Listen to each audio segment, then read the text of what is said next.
Holy cow, it's that time of the year again. We've come to the close of a wonderful 2022. I decided to give the whole team... Oh, wait a minute. My toast is burning.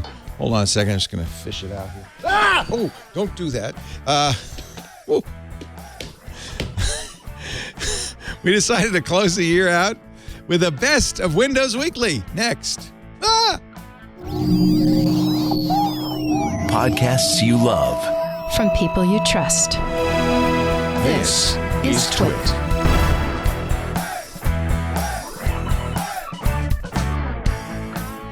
This is Windows Weekly, episode 809 for Wednesday, December 28th, 2022. A look back at the year.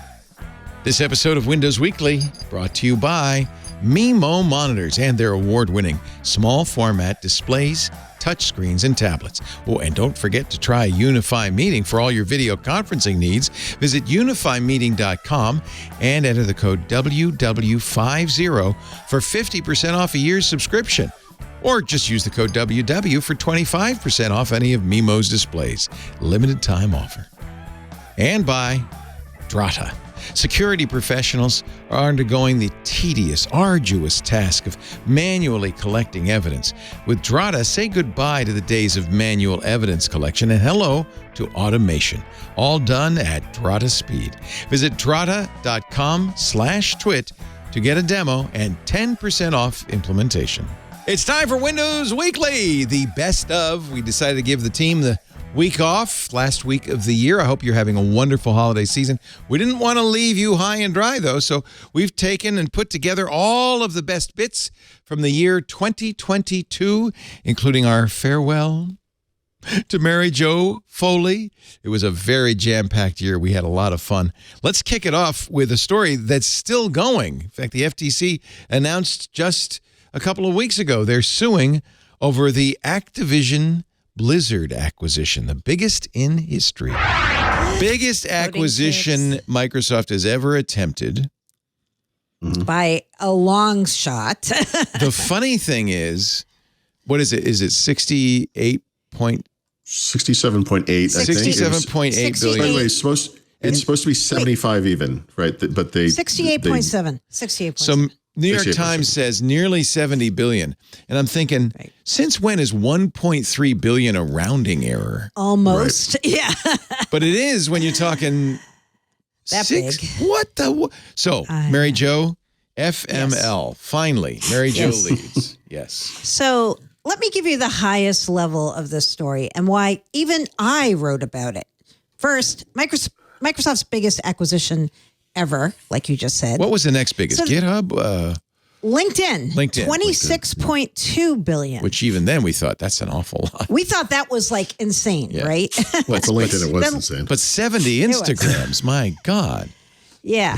And so the way this all came out, too, like the day after a holiday, we're all thinking, Tuesday's going to be an easy day. We're just going to coast. Plus, next Tuesday is Microsoft earnings. So they're kind of in a semi-quiet period. No, wrong. Not so quiet. Not so quiet. And it felt like the news started trickling out a couple hours before 9 a.m. Eastern because I saw a couple headlines saying Microsoft might buy Activision. And I'm like, oh, I hope they don't. I want a quiet Tuesday. And then suddenly 9 a.m. we all get email like, yeah, we just made a bid to buy Activision.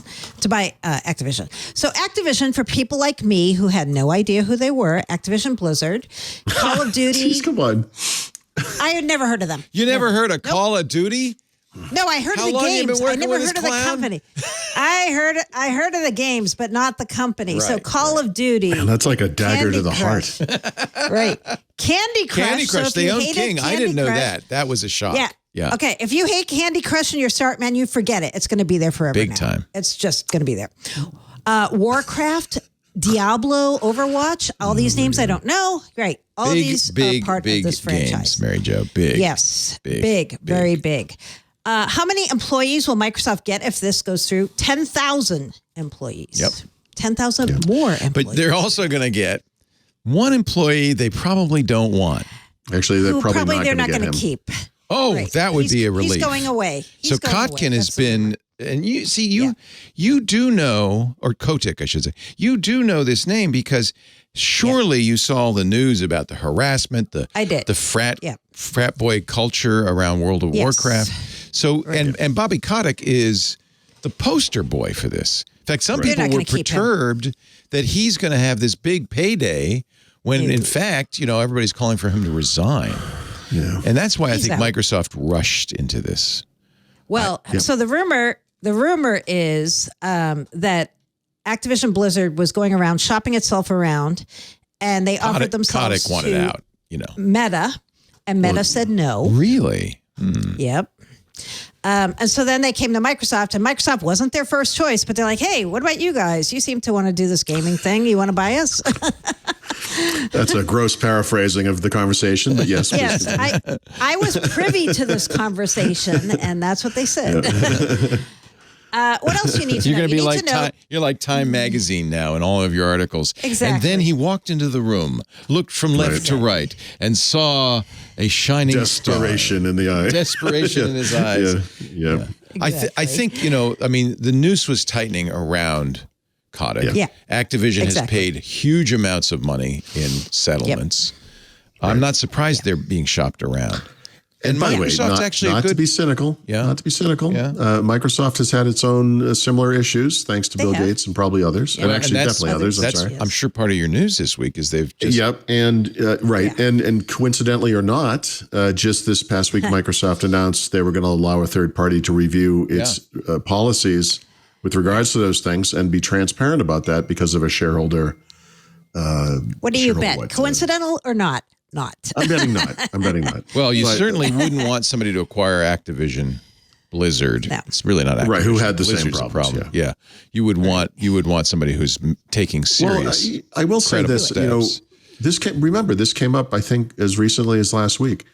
In the wake of that Power On documentary about Xbox, Seamus Blackley came out of the woodwork. I hadn't heard from him in years, and started talking to publicly and started being public and everything. Mm-hmm. And he mentioned something about the toxicity on Xbox Live. And I kind of railed against that because, dude, this has been a problem since Xbox Live started 20 years ago. And you folks, Microsoft, he hasn't been at Microsoft in years, but Microsoft has never done anything substantial about that. Mm-hmm. And then last week, Phil Spencer, then the head of Xbox, now the CEO of Microsoft Gaming, says something similar. I don't know if it was on Twitter or in a press interview or something. And I think it was last week on this show where I basically said the same thing. It's like, guys, you can't just talk. You have to actually do something about it. And Phil Spencer as well, in the wake of the Activision stuff, had come out publicly and said, well, this isn't okay. We're looking into this, we're whatever. And, did absolutely nothing about it, except by the company. and now, assuming it goes through, maybe they will be able to do something about it. So in a way, not that makes right what's happening on Xbox Live, but it does at least put effect to the words that Phil Spencer had said previously with regards to Activision Blizzard. So we'll see what happens. So when I'm looking at this from like a sheer strategy perspective, so what does Microsoft want here other than all the games that they can put on Game Pass, right? They also want mobile, a play in mobile, which Activision Blizzard has, and they do not, right? So all the time, Microsoft is looking for an entree into mobile. Like, how can we get back in the mobile game without a mobile phone platform? This is one way. You have games for mobile, right?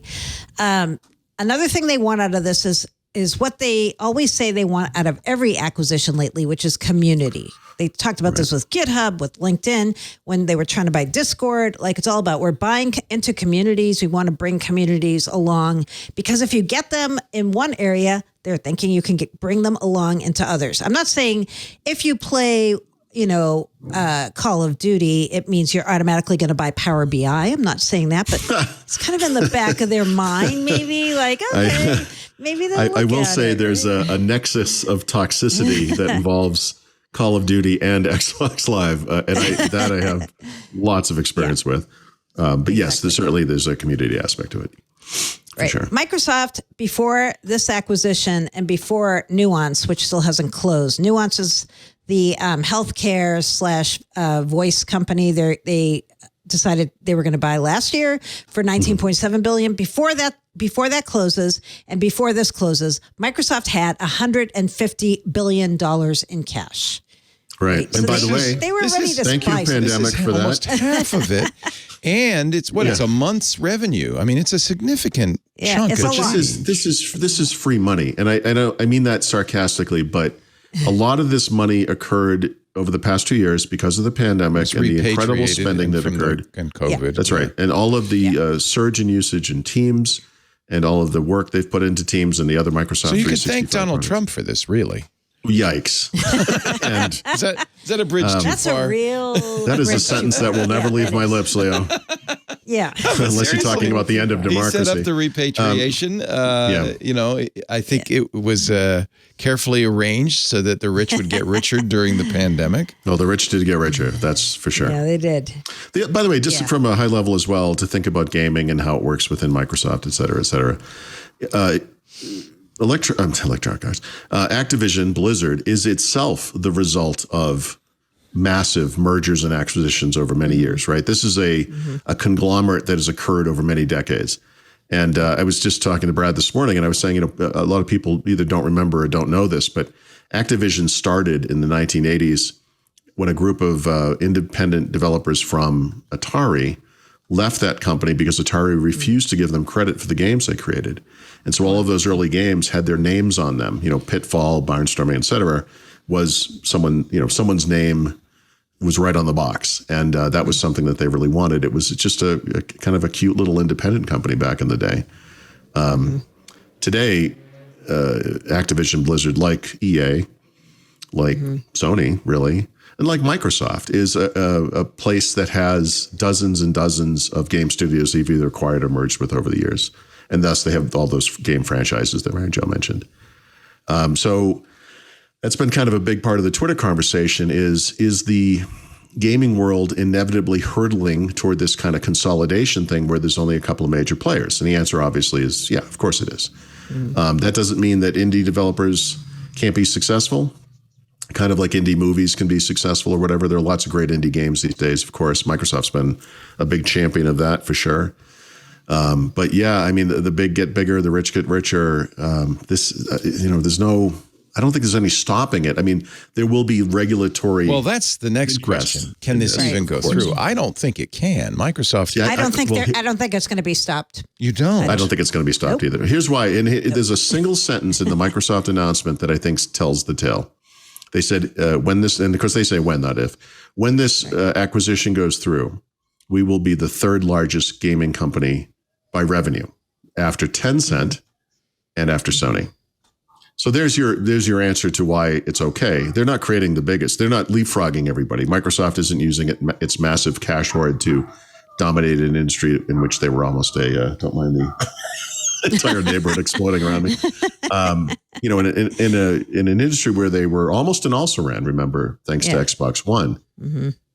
This is them getting back in a very competitive position against those companies. Yeah. Right? Yeah. And Apple, let's not forget. I mean, casual gaming is huge, too. Do you? So are you in Roma? What area are you? Yeah. So let me explain. I assume you can hear what's happening around me, right? So just to quickly explain the world here. Mucho perro.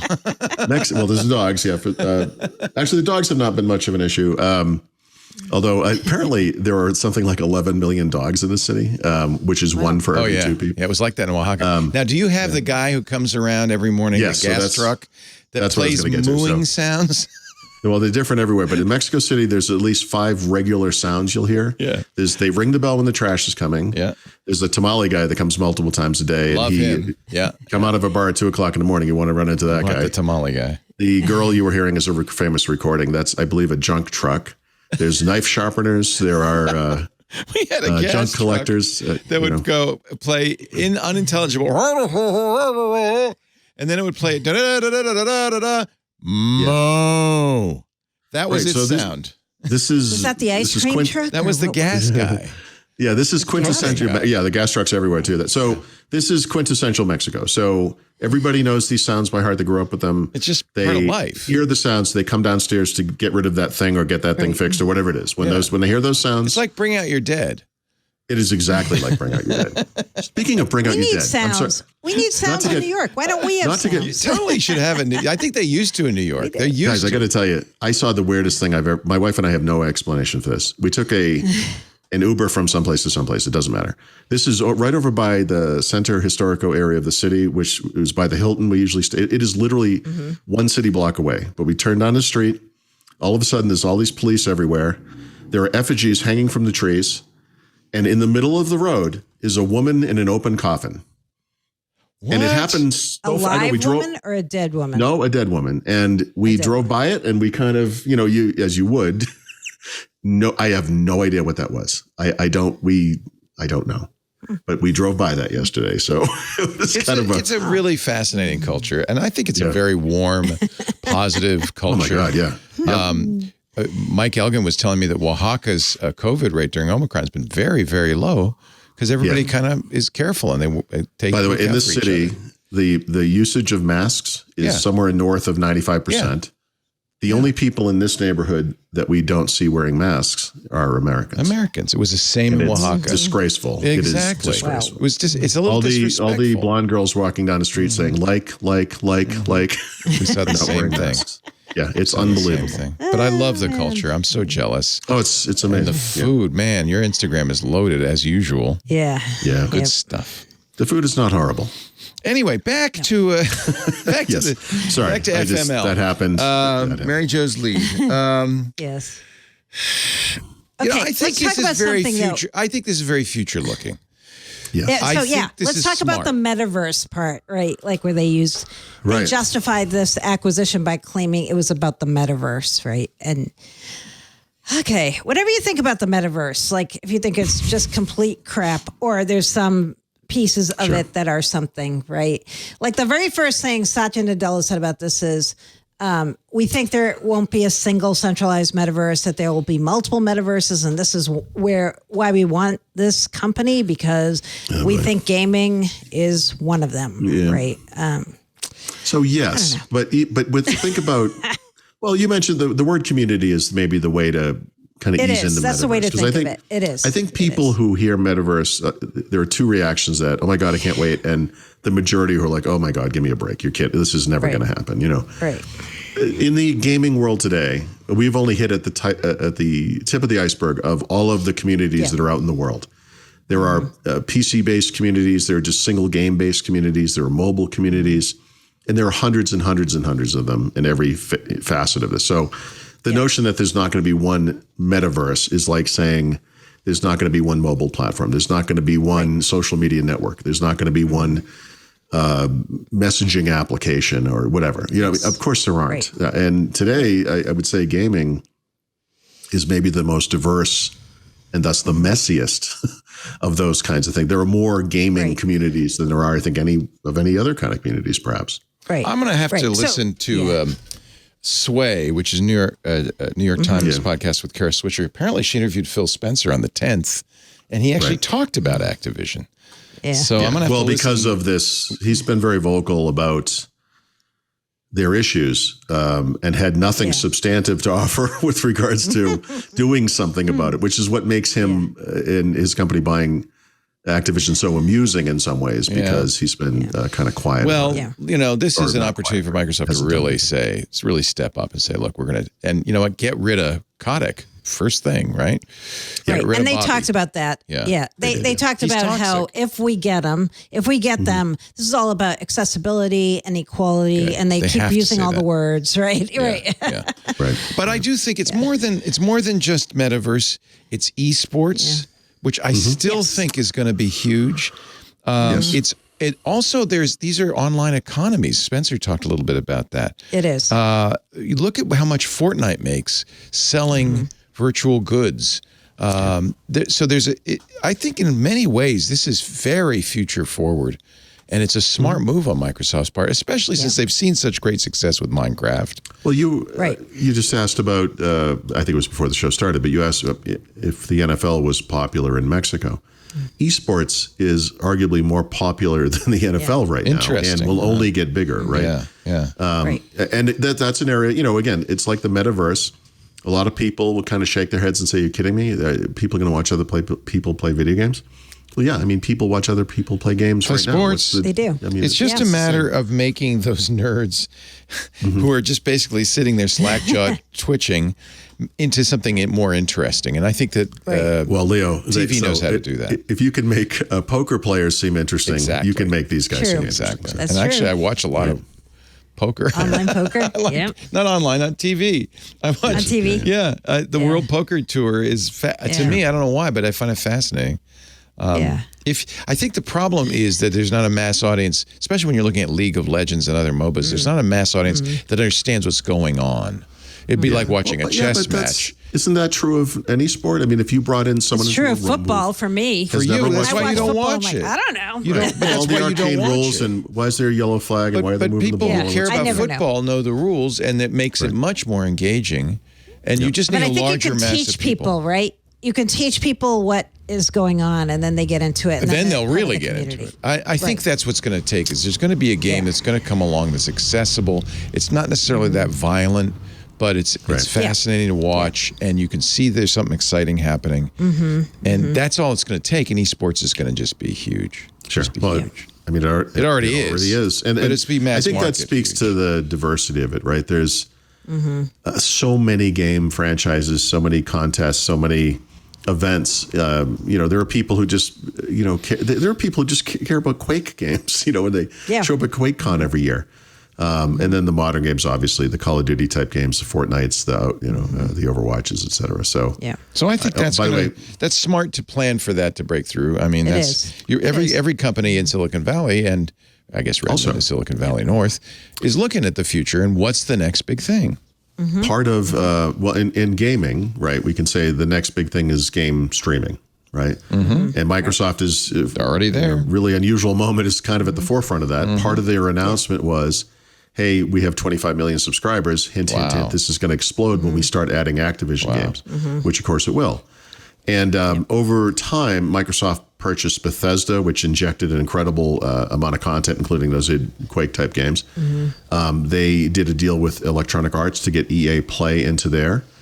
I've already forgotten the name of the other company that is going to bring their service into Xbox Game Pass. But Activision Blizzard is going to explode this out in just in every way imaginable. And we know Sony is working on something like this. They're going to improve their PlayStation Now service to be more competitive with Xbox Game Pass. But and what are those guys? We also know Sony and Microsoft have some kind of agreement around streaming and Azure. We don't know the details still of that, but that could be interesting about the implications for gaming there, right? Yeah, so Sony's coming service could be very well run on Azure, right? Run on Azure, that, which would be kind of interesting, and that's great. I mean, I don't know if they're reconsidering that now, but I do find it interesting that Sony stock kind of nosedove in the wake of this announcement. The stock in other companies like Nintendo and third-party game studios exploded because they're all potential acquisition targets now. Because obviously Sony's going to want to strike back. Yeah, Sony dropped Microsoft. $2 billion? 20 billion in one day. 20 billion. But that's just the stock market. But it is. But you do have to wonder how much of this stuff, which has been bread and butter for Sony, is going to go exclusive to Xbox, for instance. Yeah. Microsoft says they're not going to do these exclusively. Well, so here's the thing. Right. I went back and looked. So when Microsoft announced Bethesda, they didn't say anything about that. Yeah. When Microsoft concluded Bethesda, they said, hey, actually some of this stuff is going to be exclusive. When they announced Activision Blizzard, they said, nothing, basically. I mean, they talked about, we're going to bring it to Xbox Game Pass. They kind of said that. Didn't say anything about exclusives, but it's reasonable to. Wait, though. I saw somewhere. I saw somewhere that either I don't know who said it, but somebody said almost everything will be supported on multiple platforms, that even ones that aren't our own, but not everything. I saw that too. And they didn't give a time frame. It may be for this year and next year. No.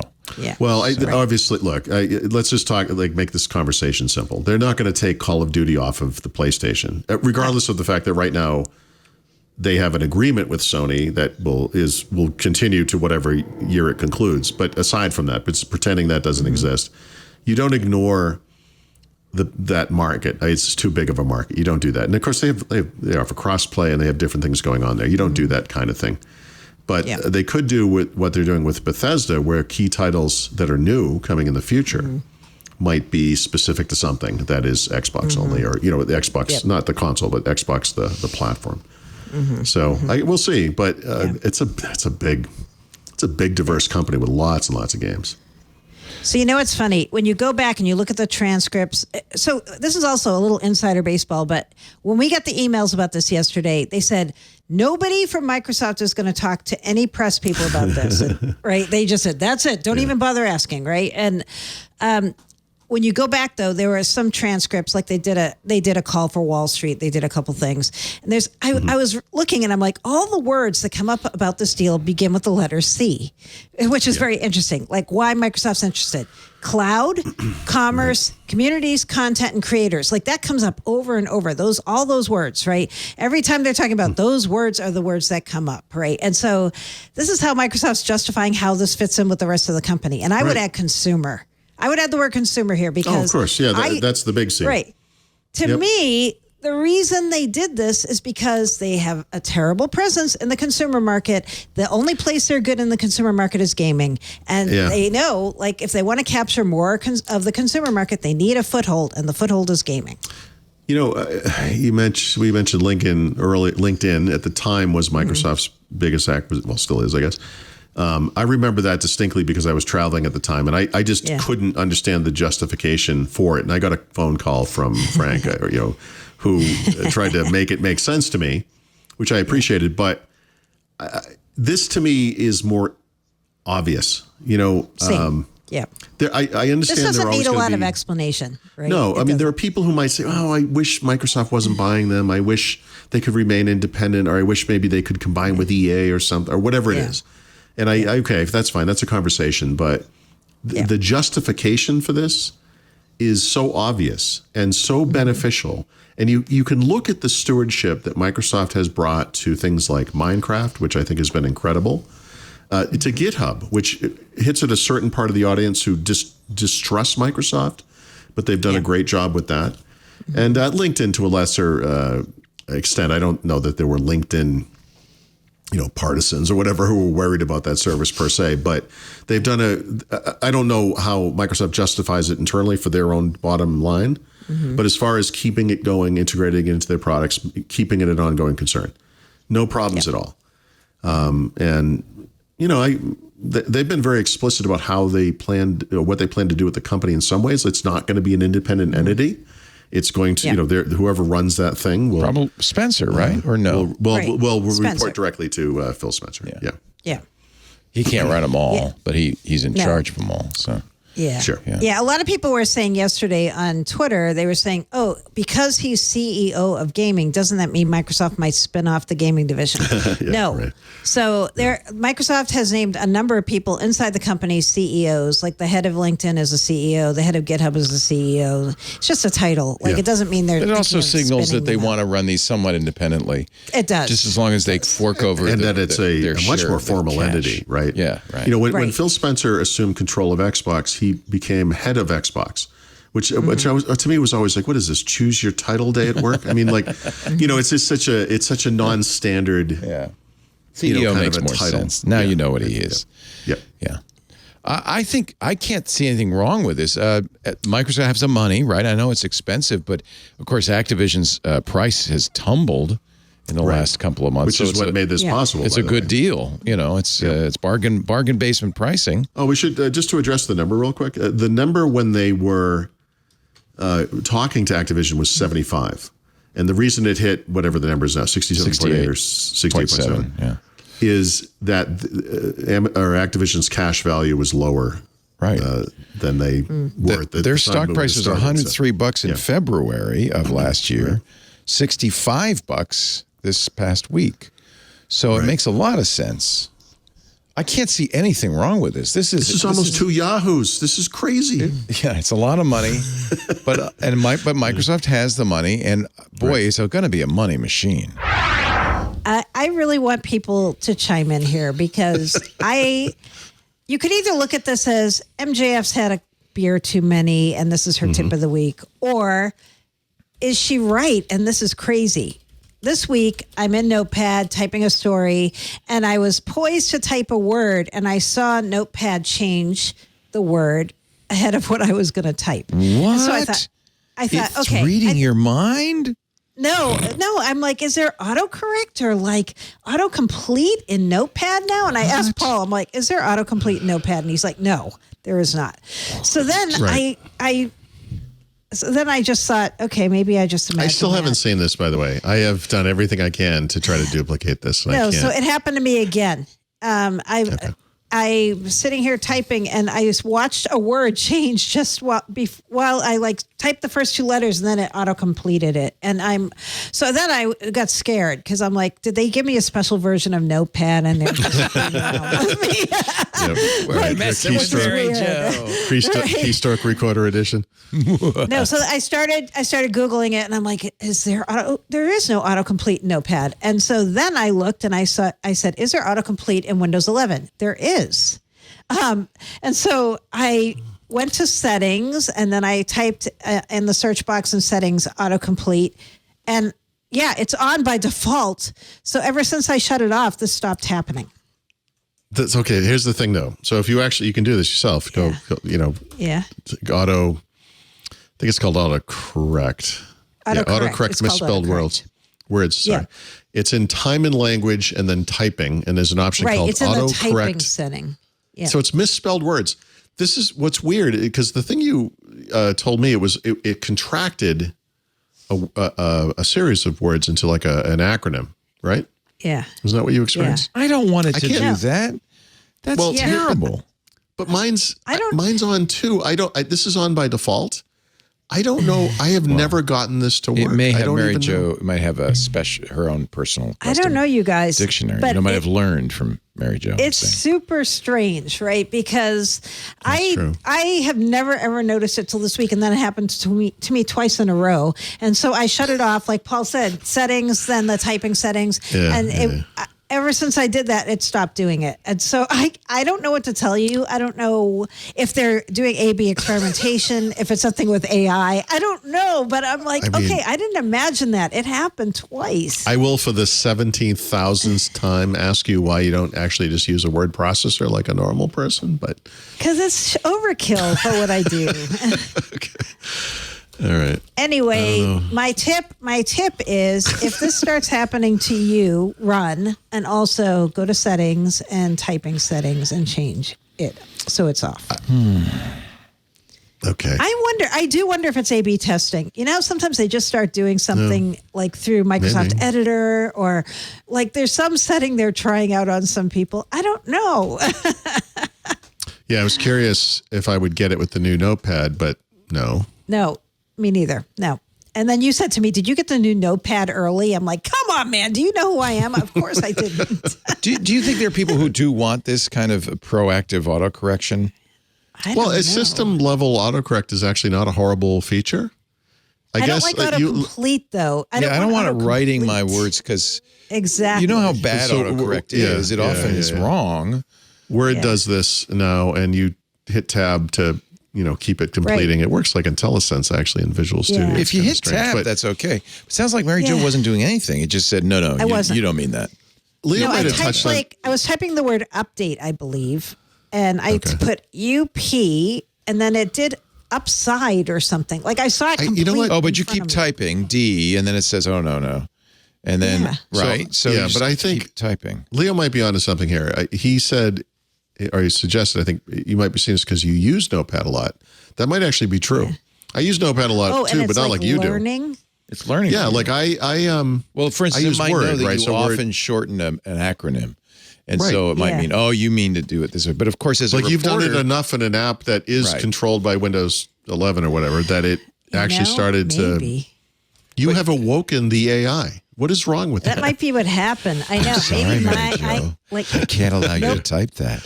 That's right. You're like, Microsoft's wrong again. I'm sorry, Mary Jo. I'm sorry, Mary Jo. Right. You meant to type. I don't know. It was pretty spooky, you guys. That's all I'm going to say. And I really, when it happened once, I thought, I just imagined that. And then when it happened like a couple hours later again, I'm like, nope, I didn't imagine that. That's happening. I would love to see this happen in real life. Tip of the week. Watch out for I'm Windows not saying 11 you autocorrect. hallucinated it. I'm not saying that.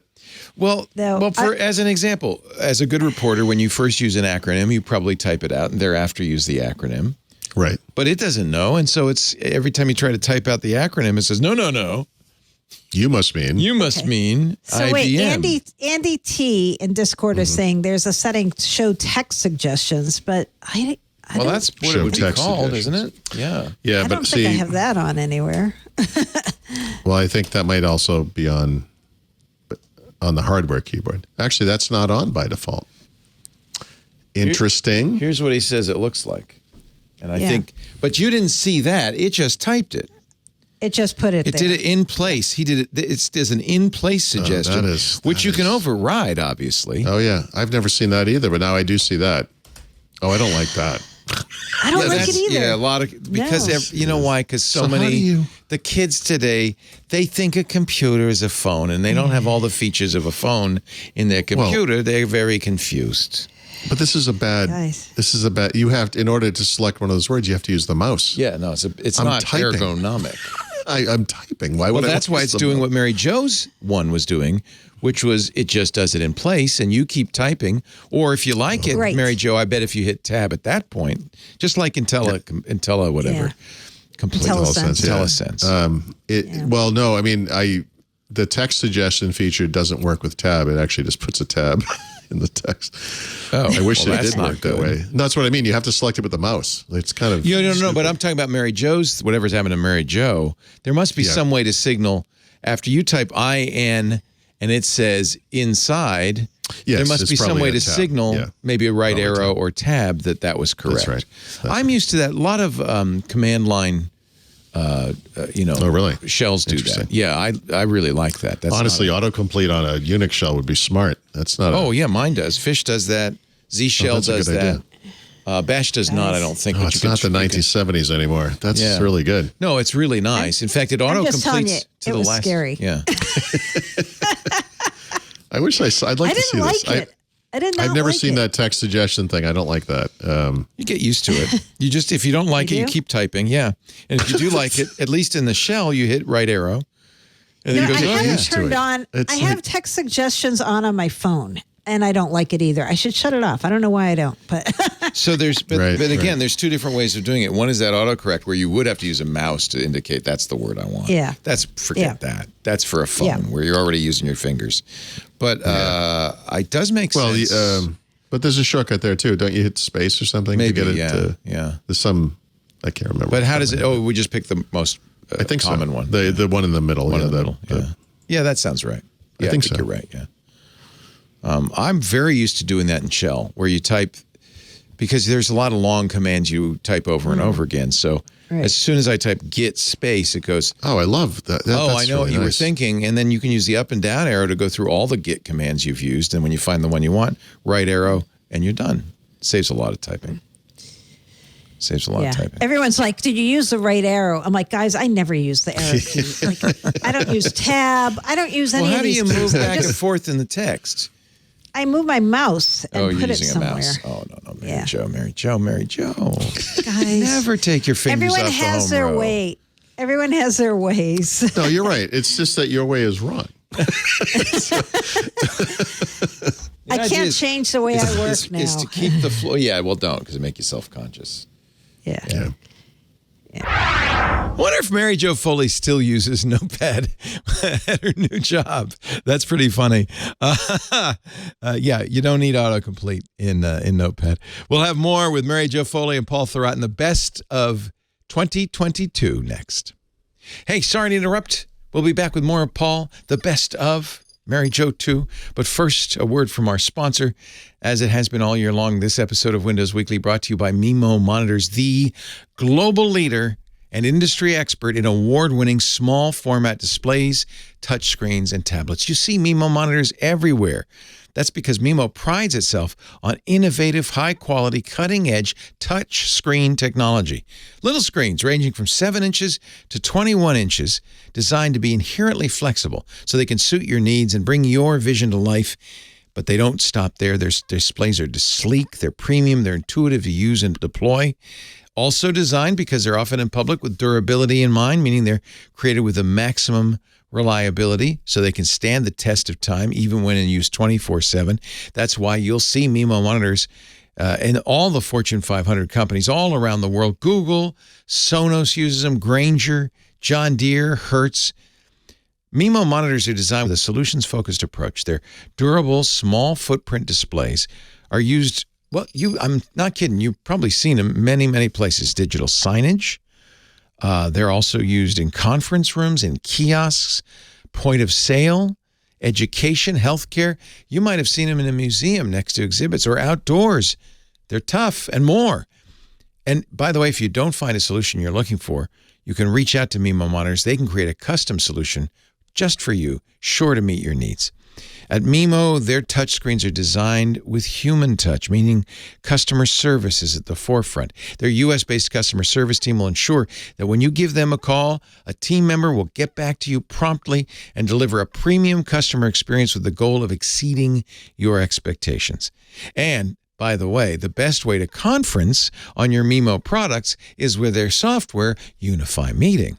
Whether you're working in the office remotely or hybrid, Unify simplifies your work life by combining your favorite video conferencing solutions into one reliable, easy to remember, easy to use, universal interface, eliminating the hassle of trying to figure out where's the mute button and saving you time.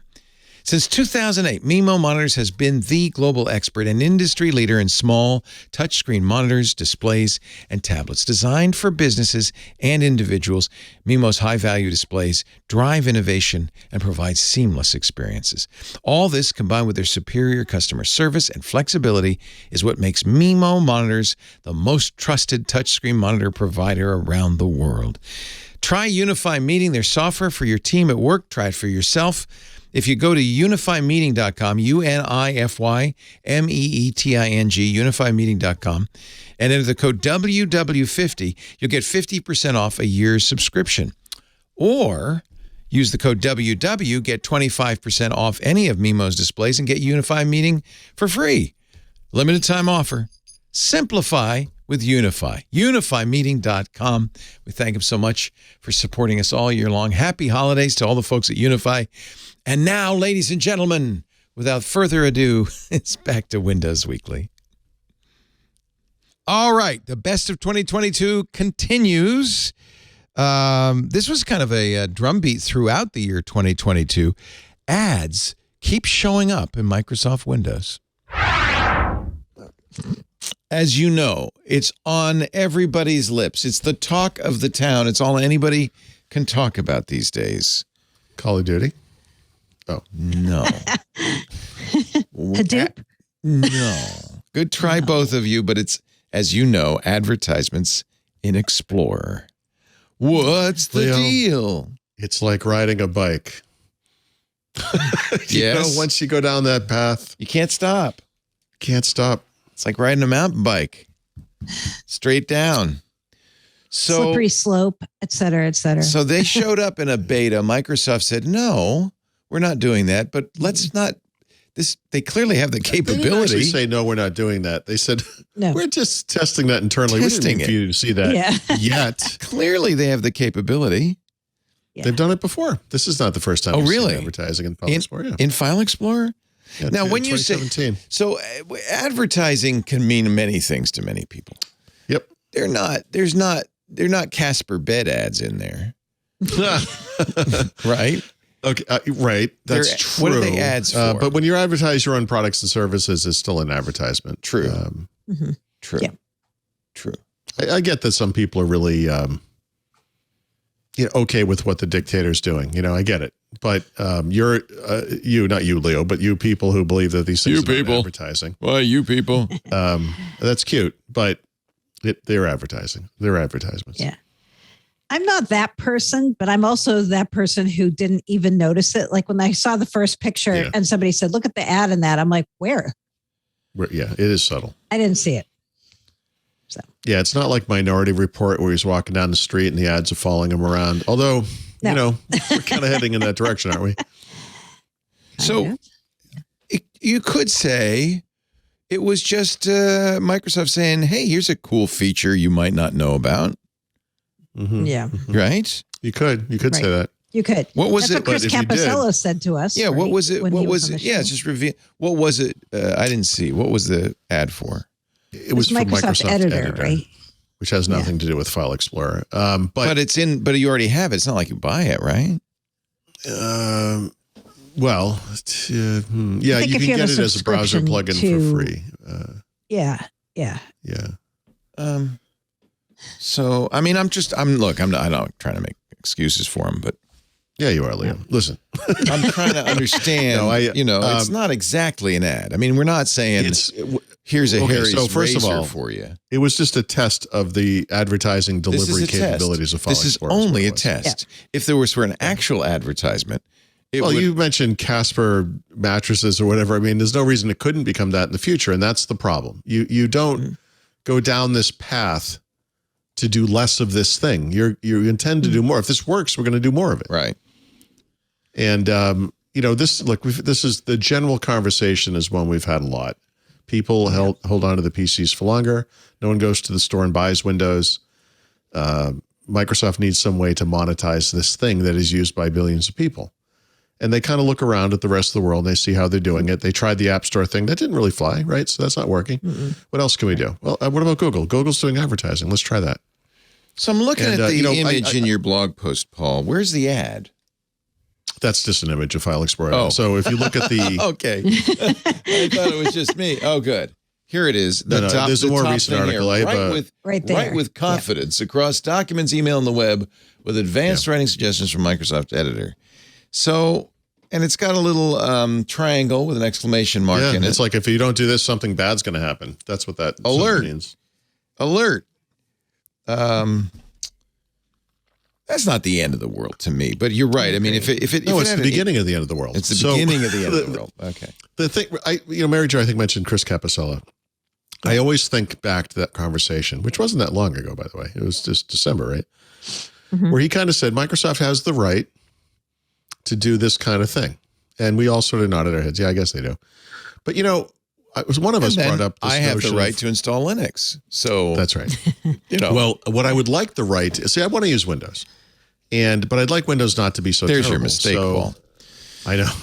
Well, none of us are perfect. But I would pay. I mean, I am paying. I feel like as a customer of Microsoft 365, I shouldn't see these ads, or I should at least have interesting. A toggle where I can turn that. That would be good. You could put that in the paid Chris version. Caposello, he said no. Responded to that. He said no to that. He said, it's an implicit. He didn't say it exactly like this, but it's an implicit. It's Microsoft implicitly admitting that this stuff is terrible if they offer you a way to pay to get out of it. Oh, yeah, you're right. Yeah. It's not kind of the way he put it, right? Yeah. And yep, I get that. But I mean, people pay for Throat Premium so they don't have to see ads on my website. People pay other we have called a thing called Club Twit. No ads, right? Right. That doesn't. That's not an admission that ads are terrible. It's just an acknowledgement. Some people prefer not to have them, and saying to them, we make about $7 a month, actually more like $5 a month out of those ads for you. So if you give us $5 a month, because the cut goes to Patreon and the credit card, then we won't show it to you, and that's a fair trade. Like you pay for it one way or the other. It's a good choice to have. Is Microsoft saying you're not paying for Windows so we can do this? Is that kind of But you are kind of paying for it, because if you get Windows with they would a never PC, say it like that, right? In other words, the justification isn't to the end user. Microsoft as an entity is not coming to you as a human being and saying you are not paying for Windows, so you will pay. You'll pay in this other way. Right. They're not saying that. What they're doing is they've got a senior leadership team that's looking at the Windows division and saying, guys, you have like 1.4 billion of these things out in the world, and we're not generating any income here. We've got like X number of people using Office. They're generating subscription income. We got X number of people using Azure. Those guys are generating subscription income. You guys are generating nothing. How about we turn this into a cash machine somehow? And they've tried different things. I think it's fair to say nothing has worked. And I think just as a user, the issue with this kind of stuff is similar to what we saw in Microsoft Edge, which started off as very svelte and minimalist, and Microsoft Teams, which likewise started off that way. And these things have become overburdened by busy UI. You know, we used to talk about it's the content, not the Chrome. Remember these conversations we used to have around web browsers and Windows? People aren't there to look at Windows. They're there to get work done, you know? This stuff is all just distractions, whether it's a errant item in the start menu, a pop-up on your desktop, an ad that's in File Explorer. I mean, it's just, you're making the experience less. I feel like And you're making when it it gets annoying, though, is when you already have a product and the ad comes up and it says, try Microsoft 365. I'm like, I already have it. I'm using it right now. I would think you could tell that I have it. You know, that's annoying. Right. I agree. That's why Microsoft wants to track you, so that will never happen. They're like, look, you could have personalized ads. If you let us personalize it, we'll know that you have this. Yeah, but we know personal. One of the reasons people don't like personalized ads is because they aren't personalized. They don't work very well. They advertise to you things you already bought, for instance. That's very common. Yep. Right. I don't think these things that we're seeing right now in like File Explorer are placeholders for Casper ads. I don't think that's where they're going to go with this. I think they are going to stay what they are, which is kind of like pointers to try to get you to use other Microsoft products. The place I'm the most worried about ads is in this new search thing that they've started talking about, where that thing is going to be loaded with ads. Like you already can see where that's going, right? Like it's not just going to be tips for Microsoft products. That's where they're going to sell ad space. When you click on the search box and it comes up and you see tip of the day and you see anniversaries, and then you start seeing ads underneath that because it's feeds coming from MSN, right? That's where it's coming from. So. You would never see anything like this in Mac OS. You would never see anything like this in Chrome OS, which is made by a company that only sells ads. You would never see anything like this in Linux, a product that is free. You know, it kind of boggles the mind that Microsoft has shot for the bottom among its peers from a user experience standpoint. At a time when we're told that details matter and we're going to make this thing simpler and more pleasant, and even the audio sounds are better, and it's a soothing environment. You know what's not soothing is a bunch of stuff moving around, blinking at you. When you're trying to focus on the thing, you know, what's the term they use when you're trying to get in the flow? Stay in your flow. Yep. You know, these things take me out of my flow, Panos. Come on. Yep. It's just, it's debilitating. You know, for anyone, I mean, people listening to the show is called Windows Weekly. I assume most of the people listening or watching to this care about this product, right? It's inconceivable that most people doing that are like, yeah, no, it's okay. I don't care. You know, they have the right. They have the right to advertise. I wonder, the way this keeps coming up over and over and popping up in different places makes me wonder if somewhere they have telemetry that shows people click on those things and then they start using the product. There's a reason they keep doing this, right? Not just to annoy us. Not just because they're evil. I suppose. Or to annoy us, right? Well, there's a reason people send mailings in the mail, because some people respond to them. Right. You know, listen, there's a whole conversation to be had around the fallacy of telemetry data and how anyone can use any bit of data to prove any point they were trying to make to begin with. And I'm sure the people that are using telemetry data to show that these things works are the people that wanted this stuff to work, you know? Yeah. What the data doesn't show is how freaking aggravated people get when they see it. You know, you don't get to see that data. The day you'll see me I'm foam speaking on at the behalf mouth. of that data. Well, the day you see me foam at the mouth will be the day Notepad has a huge ad that's blocking my view of my content. Right, if it's up in the toolbar, I don't really care because I never look at the toolbar. If it's blocking where I am putting my data. You've been using Notepad for 30 years. Let me tell you something about Notepad. There's no toolbar. There's never been a toolbar. Well, what's that thing at the top? The menu bar. File, edit, view, that thing. Menu bar. Yeah. Menu bar. Yeah. Which we didn't really need, but now we have it. So menus are good. I don't need it. I may ribbons and toolbars, maybe not, but menus are good. I like menus. Yeah. We gotta really have menus. Actually, though, I turn off junk. No, you're right. You would like Emacs. I turn off the menu in Emacs as well. Yeah. Just a black screen, white text. I use Word, but I minimize the ribbon, so you only see like a row of It looks like a menu. Well, and I've got OneNote open for the show, and it's got a big old ribbon. Yes, it does. Big old ribbon. Which I'm not that fond of, but at least it doesn't have an ad for Microsoft Editor in it. It will. It can. It could. Those ads appear in Microsoft Office as well, actually. Mm-hmm. Oh. They do. Okay. Yeah. Again, okay, and I don't know why I'm taking Microsoft's side on this, but I'm going to. Just, it stirs the pot. I like to give Paul a little blood pressure boost in the morning. My blood pressure's been doing so well lately. Are we really going to... It's just promoting a feature, right? It's not, right. If it were a third party, if it were Candy Crush Soda. Oh, boy. Well, that's not third party anymore, but I see what you're saying. You're right. It's not anymore. Okay, so let me be much more clear. Don't promote games, but productivity features that you could here's the buy. thing. Right. I'm not sure that's a terrible thing. What you just said is a good example. If I open my start menu, this is Windows 11, not Windows 10. If I open my start menu, there are entries in there for Spotify and Disney Plus. I hate that. Prime Video. I agree. Right. Those are third party. TikTok. I don't want to see any of those, and I immediately that's the same remove thing, those. right? Yeah, I don't like that.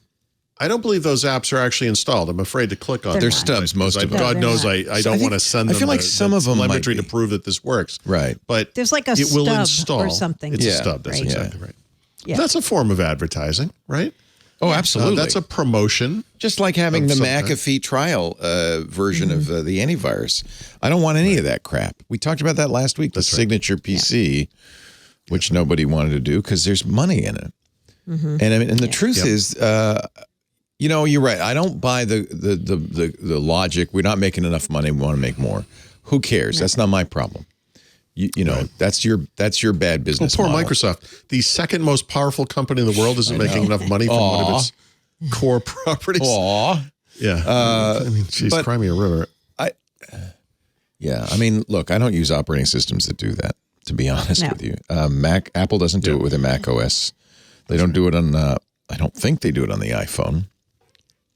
Some Androids do. Samsung embeds lots of stuff in it. I don't want to get off on a tangent. Apple actually does in some ways do this in iOS. When you look at the 47 apps they install by default, and if you look at the way they used to prefer their own apps when you did a search, they have in the storage. But those are apps. Those are apps that you have. They're part of the OS. There's no iOS. You can't complain that Microsoft has Edge in there. But they had Xbox. That's part of the litany of complaints, right? Yeah, I didn't want Xbox. You can complain that Microsoft pushes you away from Chrome or other browsers when you try to install one.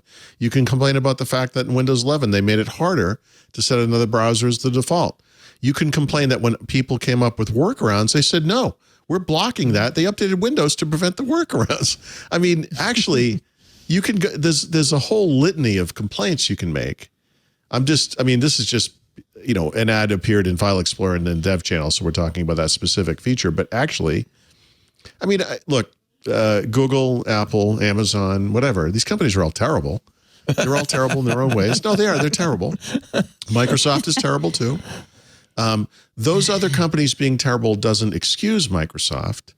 Yeah. As I pointed out with this kind of advertising thing, it is perhaps unique that Microsoft, among all these companies, is the only one building ads into the UI.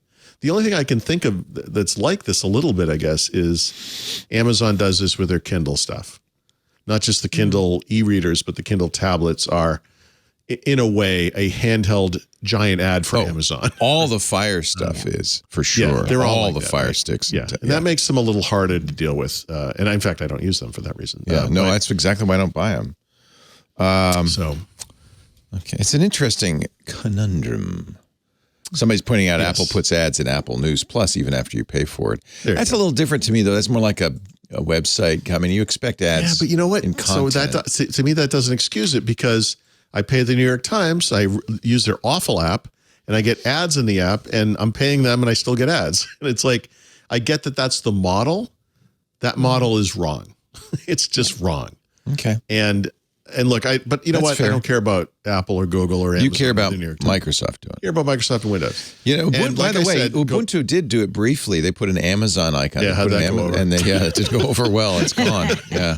Yeah. Surprised there's still a company. Yeah. So, look, Chris Capicella kind of downplayed this notion, and I know a lot of people will kind of knee-jerk not like this suggestion, but I would be happy to pay not to see this crap. I feel that I'm already paying them enough that I shouldn't. I pay for both a commercial and a family Microsoft 365 account, these at great cost every year. I don't understand why I'm seeing ads. Or I'm not seeing an option that says, you know what, don't show me this stuff. I'm smart enough to figure it out. I got this. You don't have to teach me how to use Microsoft Editor. Yeah. You know, when I think this is going to be push comes to shove, and I didn't think of this, but Jordan Novitt from CNBC tweeted this today. He said, so, you know, if you're a third-party company, like say you're Salesforce, and you see Microsoft put an ad in for Dynamics into your product, you could say they're tying, right? They're trying to use their operating system to influence you to buy their product over a third-party product. I'm like, so once there's a lawsuit, maybe they will stop. Yeah, you know what they'll do? They'll let Salesforce advertise instead. Thank you, EU. You're fantastic. You have opened up a ballot box now so I can see ads from third parties. I just don't want to see ads. I don't think that the shell is an appropriate place to advertise. Yeah. I'm not there for the shell. Yeah. You know who might save you? Panos might be your savior here, because I'm sure Panos hates this. I'm sure he does. It is actually only gotten worse under Panos, because think of the double whammy of this. Everything that was terrible about Windows 10 plus a bunch of functional regressions, right? Yeah. I mean, and we get curved window corners. Cute. It absolutely is better looking. I will 100% agree with that. Yeah. But it is literally everything that was wrong with Windows 10 with a bunch of new problems. And by the way, that cute new UI that I actually like is yet another UI that now exists in Windows alongside all the UIs of the past. It's this giant bouillabaisse of UIs and UXs dating back to the 1990s, all swimming together like some kind of germ-filled pond, you know, and they're never going to clean it up. They're not. Yeah. Right? It's just going to be all of these different UIs living together side by side. And every once in a while, you scratch below the surface. You're like, oh my God, it's Windows Vista. Right? That's what Windows is. It's like an archaeological dig. Could you spell bouillabaisse so I can make that the show title? Just probably not. You say it right, though. That's all that matters. I have to play because, of course, Gilbert Gottfried passed away yesterday, and I have to play a video from another time Microsoft backtracked. Do you know what this is going to be? Yeah, it's going to be a Clippy. It's going to be the farewell to Clippy, which you can't play anymore unless you have the Clippy, the Flash player for the Clippy website. But I'll play it for you from YouTube. That's Clippy blinking at you. Why, hello there. I'm leveraging real-time, legacy-compliant collaborative micro-branding to complete the most important project in my company's history. As soon as I finish this proposal, It looks like you're writing a letter. Oh! Would you like help? You little metallic This is from Microsoft. Right. Try rephrasing your query. For example, print multiple copies of a file will lead to... Stop! Listen. Next to Microsoft, Bob, you are the most annoying thing in computer history. You know Bob. He's a friend of mine. Get lost. Didn't you hear? Office XP has put your skinny metal butt in the digital dustbin. Just look. And then, of course, a tour of features. But take that thing anymore. But the best part is at the end. I'm going to need you Gilbert back out of the cubicle. Yelling. Oh, really? Well, listen. Office XP, eh? Well, we'll just see about this. Hey, you! It looks like you're writing a letter. Would you like... Beat it. The best part. Hey, you! I was at the event where they put him out to pasture. Yeah. Actually, I was sitting next to Jeff Bezos. Really? Wow. Yeah. Really? At the Office XP launch, yeah. Boy, now I've got a lot of questions, but just to finish the thought, we will, of course, miss the gravelly voice, Gilbert Gottfried, and nobody better to voice Clippy than Gottfried. And by the way, who was responsible for Clippy? Oh, our friend Steven Sinatra. Oh, yeah. Guys, Yes. DuckDuckGo has a Microsoft problem. Can we talk about that? Because I do. Oh, yeah. This was I want to hear this story. This was I wanna hear Steve this Gibson's story of the week. Yeah, so don't tell me what he said because it's going to be a lot smarter than what I have to say about it. I actually watched this unfold on Twitter. And basically, there's a guy. Yeah, it is how it happened, right? So there's a guy who describes himself as a privacy and data supply chain researcher who had done some audits and got some results he didn't expect. And he checked them twice like Santa Claus and came back and said, yeah, the DuckDuckGo version of browsers on iOS and Android are not blocking what he called Microsoft data flows for services like LinkedIn or Bing. In other words, it was allowing those services to track users, which is something DuckDuckGo, of course, they make the privacy browser, says that it blocks, right? Automatically blocks hidden third-party trackers. So he mentioned this publicly on Twitter. So this guy from DuckDuckGo, I'm trying to find out who he is. He's the CEO, founder and CEO. Posted on Twitter. CEO, okay, CEO. Yeah. He responded on Twitter. He explained the situation. And Reddit. He had a long post on Reddit as well. Yeah. Okay, interesting. So it was kind of a multi-post, multi-tweet thing on Twitter. And basically what he was saying, and I guess we should just step back for a second and remember what it is that this browser is, right? So DuckDuckGo is a small third-party company. They create extensions for mainstream browsers like Chrome and Edge and so forth that will help block tracking. And they have their own browser, and they've been expanding that product, so now they have versions on mobile as well. That product doesn't support extensions yet, interestingly, although it will eventually, and you'll be able to add to the functionality.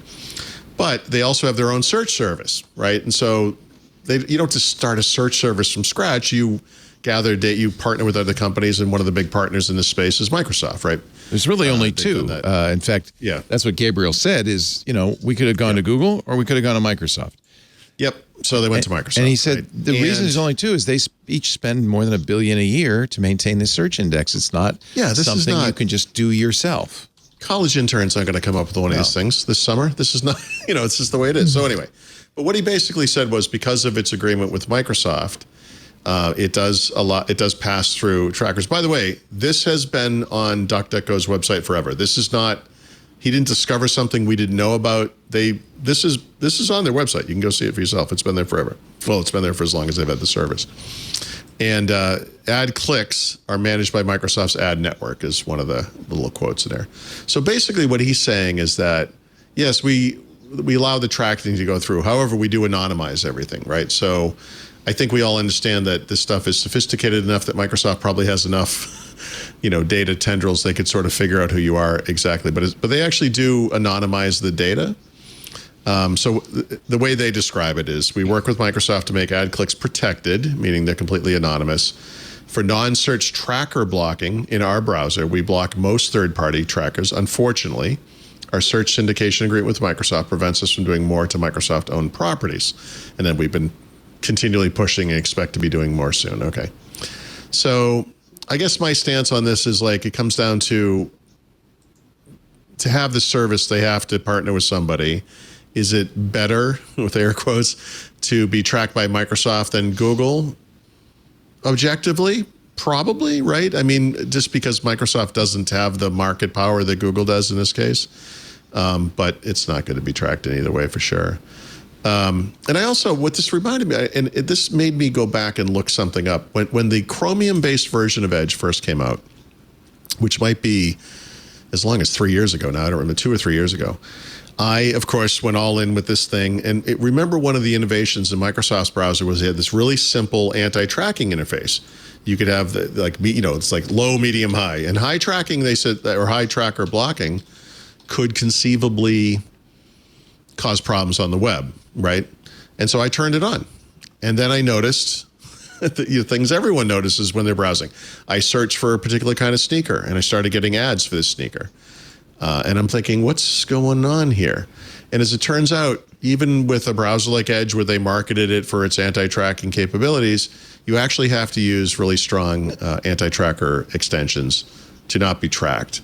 And so the problem with like a DuckDuckGo browser is those extensions can't exist. Of course, DuckDuckGo would build that in themselves if they could, which they can't from Microsoft. So it's kind of in a nebulous area. Like by default, the DuckDuckGo browser is probably is absolutely more private than Chrome or Edge or I don't know about Safari or Firefox, honestly, but definitely than the big browsers, most of the big browsers. But it's not 100%. Just like the anti-tracking solution in Edge is not 100%, and so you kind of have to just understand where that's at.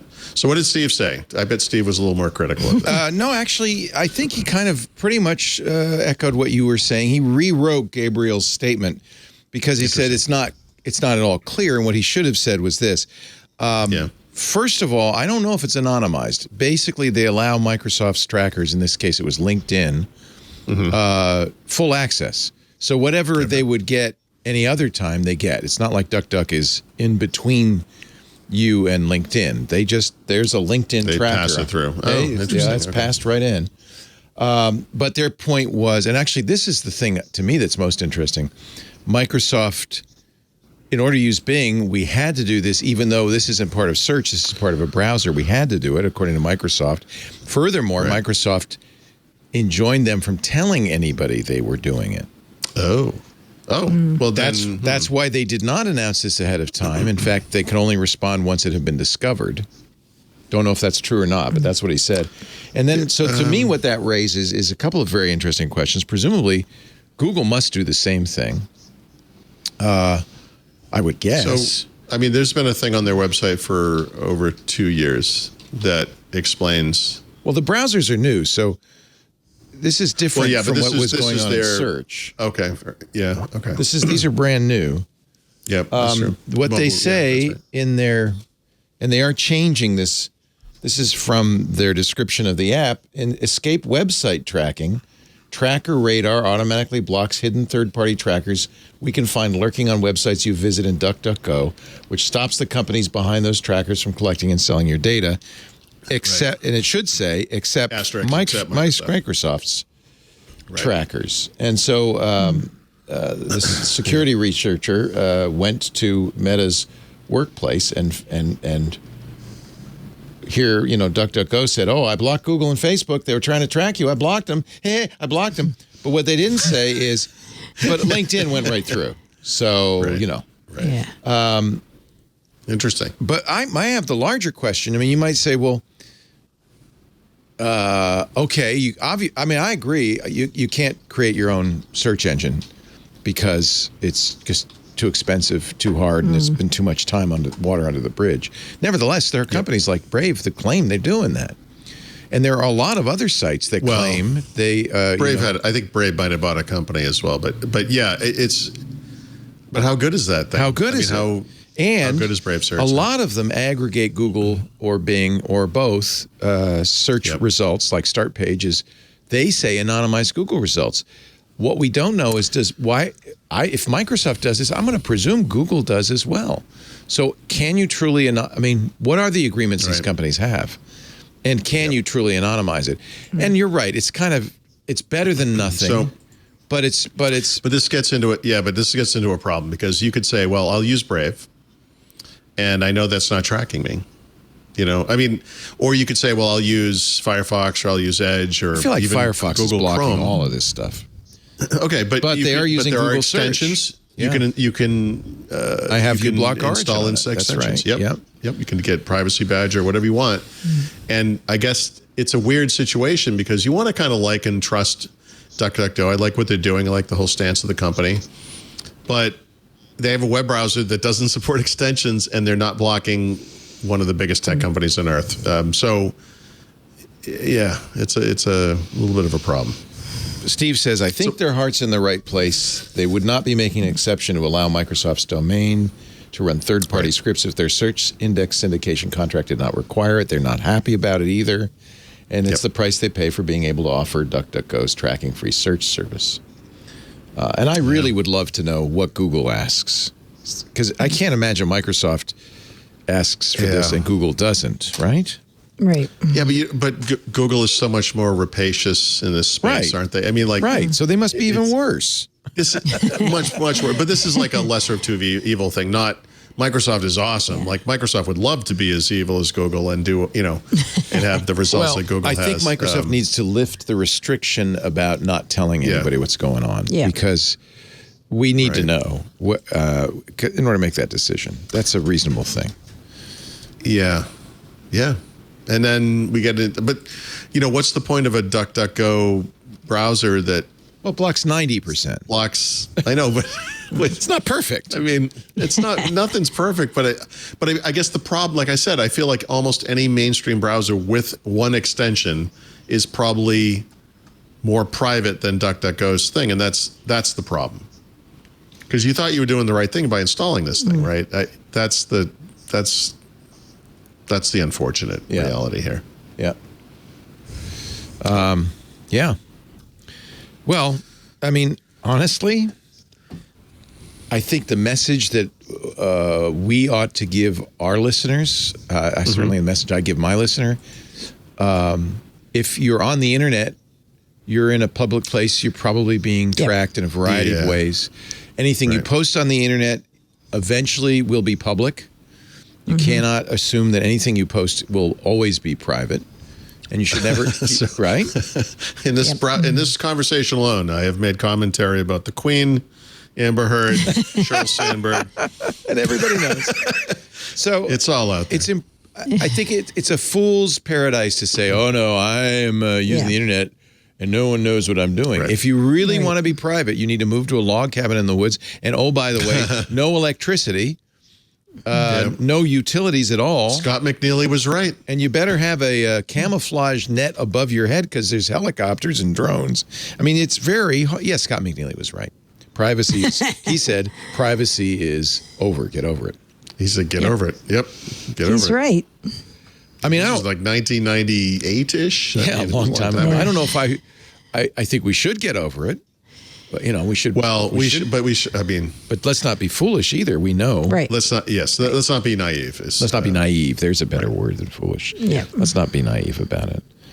Yeah. And you probably should act accordingly. I feel bad about this. I like DuckDuckGo and I like what they're trying to do. I've recommended their products. This is going to hurt them, I think. Yeah, I do too. And I feel bad about that because they're, like Steve said, their heart is in the right place. Yeah. And they're trying to do the right thing. And I think we should support that. But in the short term, you need to do what's right for you as an individual. And I feel very strongly, regardless of what web browser you're using, you got to use something. Like how culpable Origin, like you said. Is Microsoft in this? Is there any blame? 100%. Yeah, it's almost all their blame. Yeah. Or the blame is on them. I don't know how to speak, but it's almost 100% them, right? It's their requirements is the reason DuckDuckGo couldn't communicate this. Yeah. I think that's something Microsoft should rethink. Because if you say that means you're guilty. Like you feel guilty. Like, oh, and don't tell anybody. Exactly. Don't tell anyone this is our agreement. If you're going to track, that's not how tracking. Good people talk. We're tracking. Exactly. Admit it. Tell people we're tracking.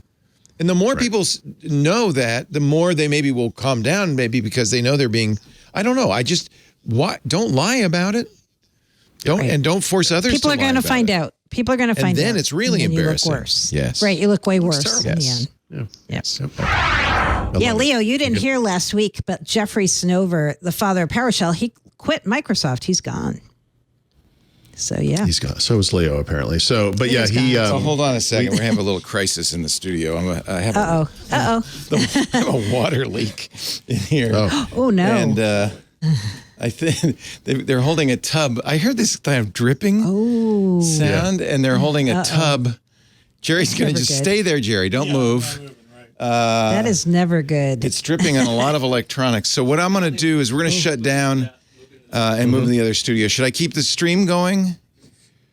Yes. Okay. Take care of it, John. I'll move. So hang on, you guys. I'm releasing the Skype to you, John, and we'll just resume in the other studio. Wow. Okay. Well, in less important news, let's get back to Windows Weekly. There you go. Wow. All right. So we are in a new studio because the old studio is going to hell. Pretty much. Let's see if I can get this. As Leo has been saying lately, this crap shack's going to hell. Well, this is the first time anything like this. Oh. I mean, it's not as bad as... It's just fully saturated. Yeah. Okay. Well, That was Just take that panel out. anticlimactic. Here, I can pick Oh, that not up. with your bare hand, surely. It's just swollen. Yeah. Just pull that panel out. You may want to take the adjustment. Take the drill from him, somebody. I got it. oh, gross.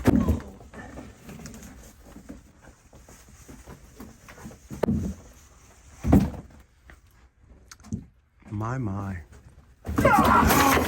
All right, good job. All right. Ta-da! There it is.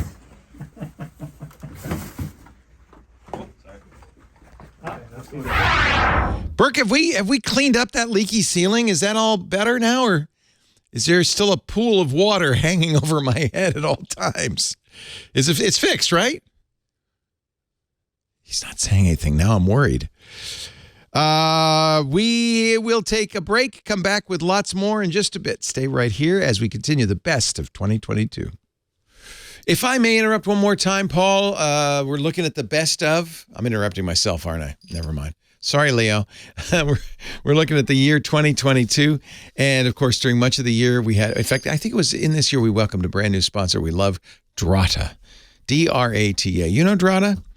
If your organization is finding it difficult to achieve continuous compliance as you grow and scale, if you're still doing manual evidence collection, that's got to be slowing your team down. Drata is G2's highest rated cloud compliance software. Drata streamlines your SOC 2, your ISO 27001, your PCI DSS, GDPR, HIPAA, and other compliance frameworks, provides 24-hour continuous control monitoring. You can focus on scaling securely. Let Drata keep track of your compliance with a suite of 75 integrations. That's a lot. Drata easily integrates with your tech stack through applications like AWS and Azure and GitHub and Okta and Cloudflare and on and on and on. Countless security professionals from companies including Lemonade, Notion, Bamboo HR have all shared how crucial it has been to have Drata as a trusted partner in the compliance process. Drata's deep native integrations provide instant visibility into a security program and continuous monitoring to ensure compliance is always met. Drata allows companies to see all their controls, to easily map them to compliance frameworks so they get complete insight right away into framework overlap. Companies can start building a solid security posture from day one with Drata. Achieve and maintain compliance as your business scales. Expand their security assurance efforts using the Drata platform. And Drata's automated. Its automated dynamic policy templates support companies new to compliance and help alleviate hours and hours and hours of manual labor. Their integrated security awareness training program and automated reminders ensure smooth employee onboarding. And by the way, because it's automated, it's much more reliable than that error-prone human that you have keeping track of compliance. No, nothing wrong with you guys, but is that what you really want to be doing with your time? They're the only player in the business to build on a private database architecture from day one. You're going to like that too, because your data can never be accessed by anyone outside your organization. All customers receive a team of compliance experts from Drata, including a designated customer success manager, so you're never on your own. Drata also has a team of former auditors, people who have conducted more than 500 audits and are available for you for support and counsel. It's nice to hear from the pros, right? To know what's expected. Your success is Drata's success. That's why they work so hard to give you an incredible product. Plus, to stay in touch. With a consistent meeting cadence, they keep you on track. You'll always be ensured there are no surprises, no barriers, and then you get pre-audit calls to make sure you're set up for success when those audits begin. Because Drata wants success as much as you do. Drata is personally backed by, well, you may know this, SVCI. It's a syndicate of CISO angel investors from some of the world's most influential companies. They actually supported Drata because they knew this was a pain point and this needed to be solved. Say goodbye to manual evidence collection. Say hello to automated compliance. Visit drata.com/twit. DRATA, drata.com/twit. Drata, bringing automation to compliance at Drata speed. Happy holidays, Drata. Thanks for supporting us all year long. You support us too when you go to that address, drata.com/twit. Now back to the best of 2022 and Windows Weekly. All right, let's move on and talk about...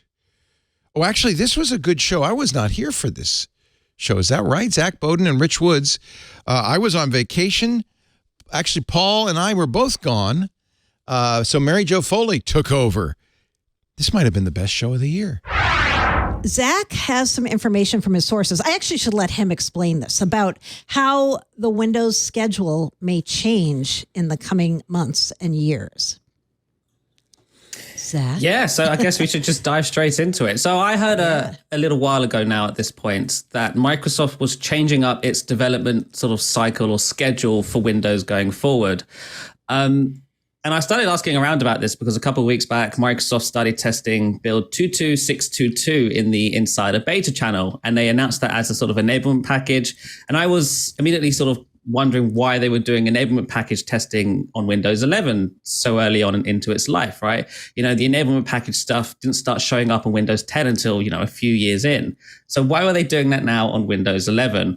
Started asking around, and that sort of opened up I went down a rabbit hole that I was not expecting to go down, and essentially found out from multiple sources at this point that Microsoft is moving away from its annual sort of major release of Windows and is moving to a major release every 3 years with feature drops in between. Now, they call the feature drops moments. We'll get to all of that in a minute. But the big news here is they are going back to one release every 3 years, similar to how they did Windows Vista to Windows 7 or Windows 7 to Windows 8. From Windows 11 to Windows 12, ? We don't know what that's going to be called, but that appears to be what they're sort of going for now, starting in 2024. So Windows 11 came out in 2021, 3 years later, 2024, that's when we can expect the next version of Windows. And that's pretty big news, at least to me, because we are going back to the sort of traditional development cycle for major versions of the OS. And will that be a good thing? I want to hear your guys' thoughts, because I know I think. What do you guys think? I know it is big news, but were you guys expecting this? Because I feel like I was waiting for this to happen at some point. They've pretty much, we've had Windows as a service with Windows 10 that was originally planned to be the last version of Windows. And then something happened where PCs got popular again. They needed something to make Windows exciting again. They did Windows 11. And I think when Windows 11 happened, it was clear that Windows 12 was going to happen at some point. And then now we're starting to see they're releasing features in many different ways. Insider testing is kind of a mess. You're in different channels. You might get features, you might not. Now there's an enablement package where you can choose to get new features.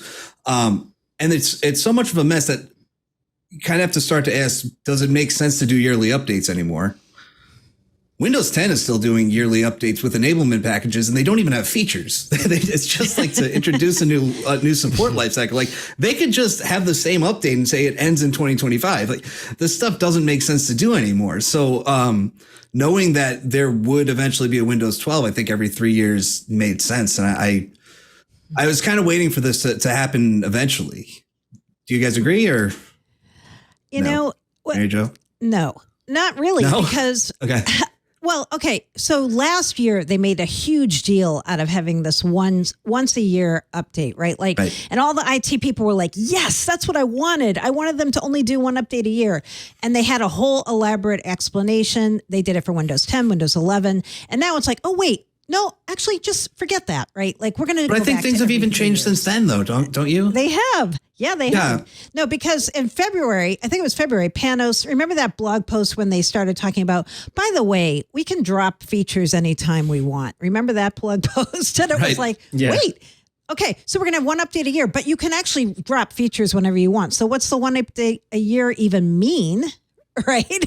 Right. Exactly. That's what I'm saying. Because the first one was the Windows subsystem for Android in the Amazon App Store. But they announced this with the Windows 11 launch. It didn't launch with Windows 11. And then it's like, well, yeah, I guess we'll have it later this year. Well, we're not going to say when we're going to have it actually, but maybe not the next feature. It's like, what are you guys even talking about? So that arrived at some point. It comes to the store and they have web feature experience packs. I don't even know the names of all these feature experience packs. No one does. But there's so many ways of dropping new features that what is that once a year feature update even there for anymore? I know. I agree. Okay, so let's play devil's advocate.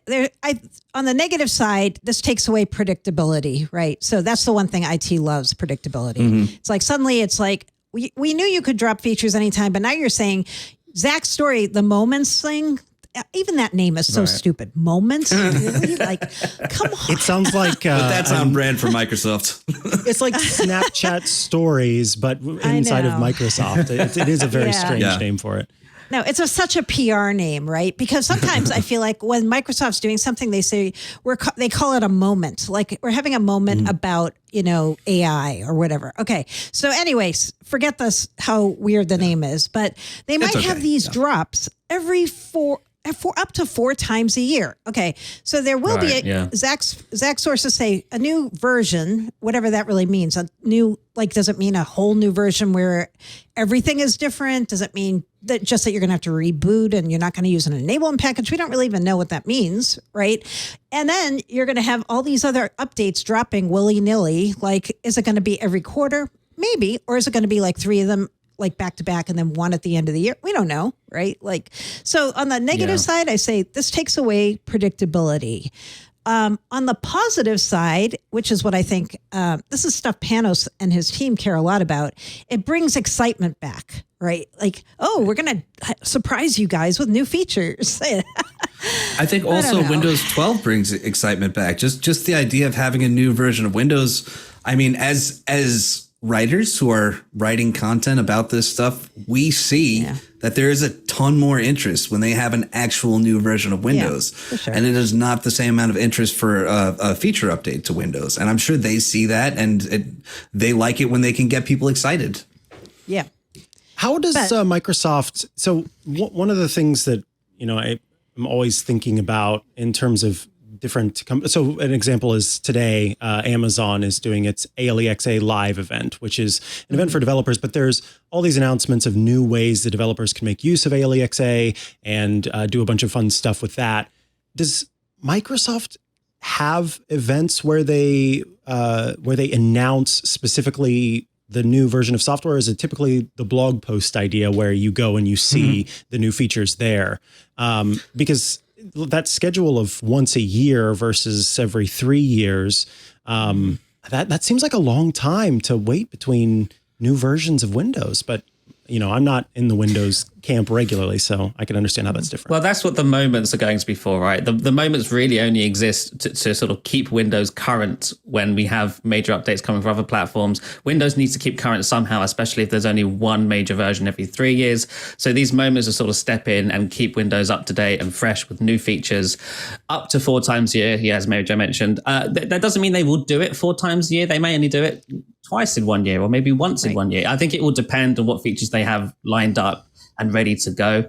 And it benefits Microsoft internally because, these feature teams who are working on features all throughout the year have often had to wait for the annual release in the fall.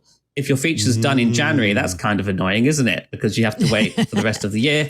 With these moments, if your feature's done in January, we can say, right, when's the next moment? Oh, it's in February. Cool, we can line this feature up for February. And so these features get out sooner for these product teams as well. And then, of course, they can also start working and do major sort of investments to the platform for these major versions every 3 years because they now have a longer runway to make meaningful improvements to the OS rather than, in 6 months, oh my God, we have another feature update we've got to do. What do we put in it? And have no time to really actually make anything proper out of that. So there are benefits to it. It will be interesting to see how IT admins are allowed to control the moments aspects because I think IT admins will be happy with the move to 3 years for major releases. And I'm not too sure how they're going to feel about the moments possibly every few months. Assuming IT admins can control it, I think it'll be a bit better. But if they can't, that might be a problem, right? Right. Would it be accurate to draw a comparison really quick? Would it be accurate to draw a comparison between Android's Google Play services updates and this moments thing? Is that the idea that instead of tying everything to a release cycle. You sort can of like just do it when pixel it's feature needed. drop. Pixel feature drop. Exactly. That's how it was described to me. It's essentially look at what Google does with the Pixel. Every month or every couple of months, they will do a feature drop outside of major versions of the Android OS. And, they still get those every year. But there are individual features that show up for Pixel users. And the same can be said for Windows in these moments. Every few months, there'll be a few new features. I doubt there'll be huge changes to the UX and things that you have to relearn. I think these will just sort of include enhancements to the existing product. So things that make whatever you've got better rather than changing things drastically. I could be wrong about that. Who knows what they're planning? But I would be crazy for them to sort of do a Windows 8 style change in a moment, right? No way would they change the UX that drastically. But that's what they could save the major releases for. If they wanted to build hype and a story around a major version of Windows, if they were planning to do any significant UX work that changed things around, they could save that for the major versions every 3 years. Yeah. I think this is going to be really good. I think I think it may, like Zach said, they'll have a longer runway to put major releases of Windows together. Windows 11, we know it was kind of rushed. It was put together in less than a year, and now that we're seeing a feature update this year, that's really just more of a complete version, and features that were in Windows 10 are coming back. So. Being able to plan that every 3 years, I think it's going to be good for everyone. Well, the one thing we don't know is the support time frame and how that's going to change, right? So just because they release a new version of Windows every 3 years, is that going to mean they support versions of Windows for 3 years? Because if it does, IT will love that, right? But what if it isn't that? What if it is... And you have to update to this group of moments in order to remain within support for the next year and a half or whatever. Like you can see them doing that, right? Like Microsoft wants people to be on the latest version all the time because they feel like it makes people happier when they have the new features. At least that's what they say, right? So if you're the IT person, you're like, yeah, but how do I like make sure people are all on the same version, and some may be on this version or that version, and then you have to figure out how long is it supported, and like how is that going to work? I just feel like it sounds fun from an announcement perspective, and it makes it more exciting for us as the reporters because we're going to have more to write about. But if you're the people trying to implement this across your company, and especially if you're a big company, I think there are a lot of things that could go wrong. We didn't find out till this morning that Microsoft is now going to turn on notifications and widgets on the desktop in Windows 11. And you know how they told people about this? It's a really fine print thing in the Microsoft Release Health page in Microsoft Docs. They didn't announce it. They didn't tell people anywhere. Tom Warren at The Verge saw this and wrote a story about it. I contacted Microsoft and I'm like, hey, are you going to tell people kind of more broadly that this is happening? And can you turn this off? So this would be if you have widgets on your taskbar, like say the finance widget or breaking news, like when things are happening, it'll be like flashing down on your desktop. Like you'll see on the taskbar, like the stock ticker will be changing and stuff. And I'm like, for some people, that's going to be super and they're going to love that. They're going to think that's awesome. And for other people, that's going to be so distracting. And if you can't turn that off, then people are just going to shut widgets off, right? Because that's just going to be overwhelming. This is in many ways the quintessential Windows 11 feature. Because in Windows 10, they had something very much like the widgets called News and Interests. And the way it was originally configured was you would mouse over the little icon for the thing. It was a weather forecast, just like we have now in Windows 11. And this thing would pop up. And it was really kind of jarring, And so they built a control into it so you could say, well, don't pop up the news and information panel if I just mouse over it. Let me click on it, and that will make it come out. So they made it configurable after people complained. So you move forward to Windows 11, we have the same thing. They call it widgets now. They put it in a different place. The original version was just an icon, but over time they added the weather forecast bit. And so there are people who probably don't mind seeing the weather there on the taskbar. It's a nice little feature. But if you mouse over it, widgets comes up, and there is no control to not do that. So when you say, will there be a control to turn off this notification feature? I don't know. I mean, I don't know, maybe. But it's so like Microsoft there's people in Redmond kind of rubbing their hands together. Oh, I can't wait till people see this. It's going to be such a moment for them. This is going to be, and it's no like pun intended. where most people, like I'll be someone like me who uses computers for work and is just trying to get their job done. Yeah. We'll see some distracting thing in the corner and be like, what the heck is going on over here? What is happening? Like, right? why is this thing moving around now? Yeah. And it's why is the stock arrow going up and then it's going down and then it's like like you're like, wait a minute, what is happening right now? I think they underestimate how badly these things can impact people. How cranky people controls. Like you are. Yeah. Well, like people are, I would say, can Most be. People. I mean, like Mary Jo said, some people. You think the people really are going to go, oh man, I don't want that arrow moving. Sorry, like if you're driving a car or do you want one day for there to be this thing flashing in the corner while you're driving down the road and then you have to look at it to figure out what it is and it's just you can and it's not of course you could turn it off, yes? You can turn widgets off. You can't turn off the animation in the widgets. Right. They've made it less configurable and now they're adding features, which of course they will. It's we're moving forward. That's fine. Yeah. I wish there was a little more thought about this kind of stuff. Yeah. And communication, like Mary Jo said. Communication is the problem here, right? Because it felt almost like they're sliding this in a place that most people will not hear about it until it happens on their computer. Right. It's going to happen over the coming weeks, right? Think about the two alternatives here. We're going to surprise people with this new feature. We're not going to announce it. We're just going to surprise them. Yeah. One way to do it is one day you boot up your computer and this window pops up in the middle and says, hey, congratulations, you just got this new feature for widgets. Here's what it does. Here's where you can turn it off if you don't want it, blah, blah, blah. This is how it works. Great. Or just one day, all of a sudden you're working, like I said, and down in the corner. Yeah. What's going wrong down here? Is this malware? What is this? Like, I don't understand that line of thinking. Like, it doesn't make sense to me.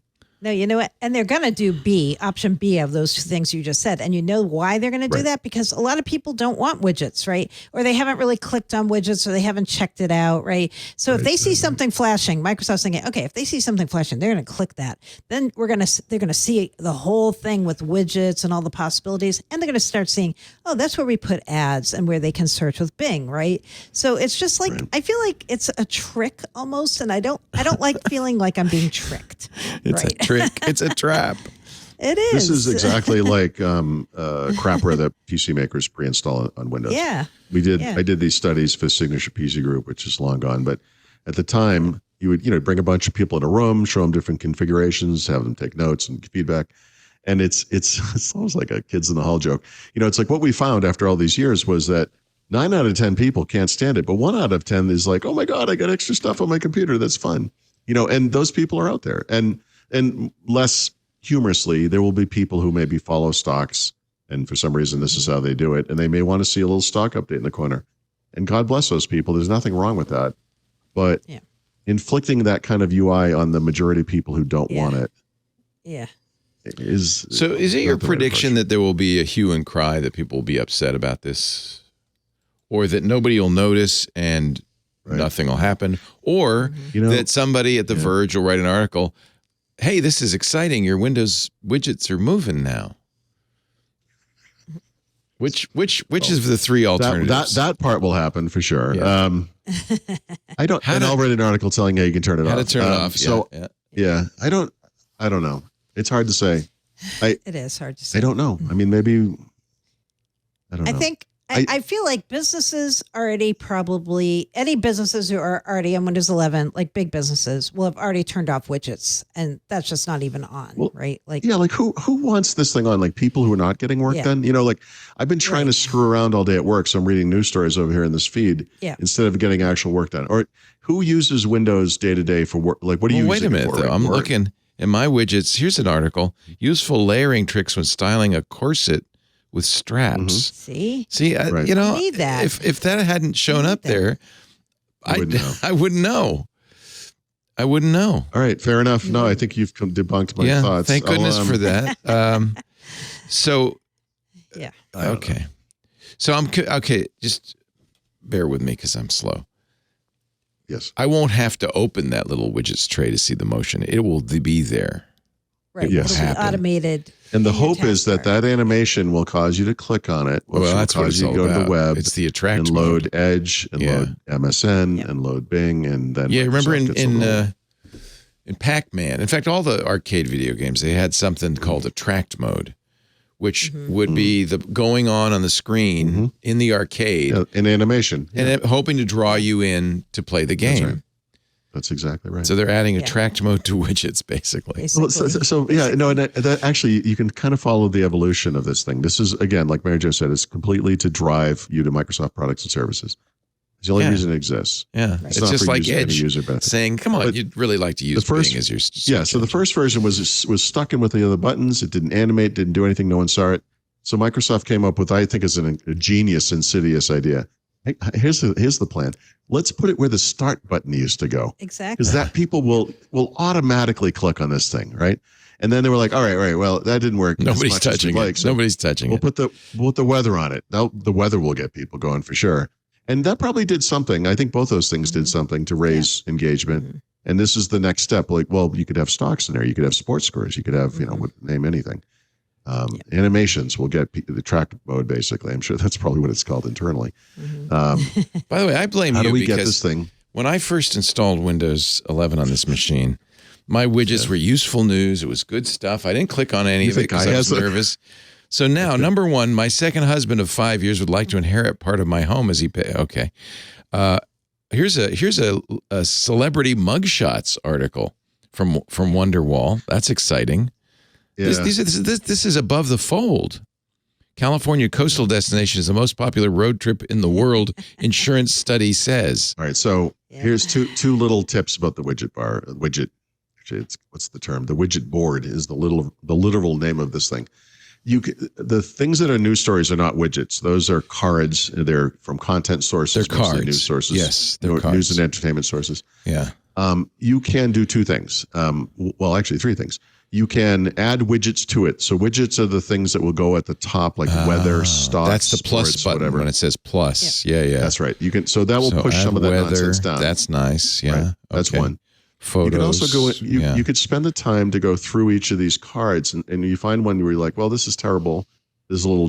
thing. You click that and you say, hide stories from this news source, like People Magazine. You might not want whatever. Yeah. Show fewer stories like this. Oh, this is actually much better. The best. This is much better. I'm liking this. The best thing you can do is click on something called Manage Interests, and it goes up to the web. And that because this is all MSN, blah blah blah, whatever. And there's an interesting thing. When you sign up for like a music streaming service, one of the first things you do is go through a wizard, and it says, "Show us which artists you like," and it kind of formulates feeds based on your interests. There's a tune your feed feature where instead of going through individual, things one at a time, it will say, hey, show us some of the things you like. Yeah. And then if you actually take the time to do this, the feed isn't as terrible as it is in the beginning when it shows the kind of stuff that you're saying. So I can get rid of Cleveland Baseball Insider. I think that's probably, I don't know. Well, I mean, I wouldn't, but fewer stories like this, or completely hide stories if I want. But now you'll get Columbus cider and blah, blah, blah. Like, I feel like this thing doesn't work. The custom thing doesn't work. It's wait a minute. They replaced it with something called Roto Baller. It's like Instagram. It actually does work a lot better than it used to. It used to be terrible. Yeah, it really does. It used to not even take stuff away. It would just give you the exact same story from a different source, right? Yeah. Yep. No, it has gotten a lot better. It really has. Okay. Yeah. Good to hear. MLB World reacts to Fernando Tatis Jr.'s bobblehead news. Hey, I can't live without bobblehead news. How is that not the top story in the New York Times today? You know what I did? Oh, see, here's what I went wrong. Okay. So it was giving me the Kansas City Royals versus the Minnesota Twins score in the top left corner. Sure. Don't care about either of those. So I thought, customize this widget. The only choice it really gives me is MLB. Oh, I selected MLB. And what I really care about is the Giants. The Giants. Yes, let me add them instead. And now I'll see. Oh, now I'm seeing the Giants score. Okay. So it just, but you know what? Nobody ever wants to do this either. That's the other problem with this. Well, like I said, though, it's not, you could do it in a way that doesn't take a lot of time because it's tedious to go story by story and say, no. But if you do that, there's a little wizard on the web that actually works pretty well. This is, you know what? This is definitely from the mobile phone experience. This is well, it's a feed. I spend most of my time on my phone when I read, like looking at feeds, basically. Mm-hmm. Yeah. And I think that, Microsoft sees that engagement and they want, like we've been saying, wants this thing to be more like a mobile platform. Well, we'll put a fee in there. I don't mind it so much as long as it's hidden behind. And the top widget is the weather, and so it's hidden behind the weather. That's the default? Is that normal? Yeah, but it is. And if you can customize that. So, for example, like when I come to Mexico, it changes it to Mexico. Oh, nice. If I always wanted it to be back home, you can configure it to do that. That will impact the display you see in the taskbar of the forecast, right? It won't always show you here unless that's what you want. It's not, it's not 100% terrible. It was about a year ago. It was 100% terrible. It's just 70% terrible now. Yeah. So, progress. Okay. Yeah. I'm adding some. I think a lot of people are like me. Like they remember they tried it. It didn't customize. Yeah. So they're just like, I give up. It doesn't work. Right. Well, I mean, it was terrible in the beginning. My God. It was very terrible. All of the top stories were like celebrity wearing next to nothing, from some Pop Sugar or some whatever terrible sites. Yeah. But it's gotten, like I said, it's gotten better. Okay. All right. Okay. I still turn it off. I don't care. I don't want this. I'm working on my computer. I'm not like, I don't. Same. I don't even care about the weather when I work. I'm just working. Oh, I like it. It's just, and I don't, the only thing that bugs me is if I move my mouse to the lower left, it will pop up. And yep. I would love to turn that off. Yeah. You got to make things explicit. You want to click on it to make it happen, obviously. Also, it's a little unintuitive about, how it works. So, if only someone would write a book about this. Oh, hey, where could I find such a thing? Something like a podcast. That'd be so great. Yeah, like widgets. Yeah, probably a widgets what would you episode call it? Eventually. Hands-on widgets? I don't know. Could it be threat time? It could be. Outlook Mobile now shows ads to all free users. Woohoo! Hey, if you're a free user, you can't expect not to see ads. Okay, 100%. I hear you. As you might expect, I have an account that I use for the book that's clean. The idea is I have to take screenshots. If you watch Hands on Windows, you'll see that account there. It's not customized in any way because I'm trying to show what the thing really looks like. And this was last week sometime. I brought up Outlook.com, and yeah, you're right. It has ads. There's like the column ad on the side. Google, like Gmail, yeah. And at the top, there was an email that said something about, it was like national, no. It was something to do with the Lehigh Valley, which is where I live. Yeah. And so I was like, wait a minute, this is a secondary account. I've never connected it to anything.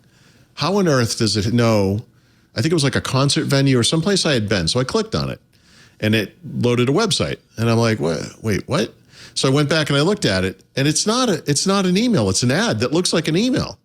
They put the top email is an ad. No. So I refreshed it, and the second time it came up, it was for National Geographic. And then I refreshed it again, and it came up. But it looks like an email? It looks like an email. Okay. And I'm sorry, but that ran away, because that's ridiculous. That's evil. That's evil. But go ahead, Mary. I'm sorry.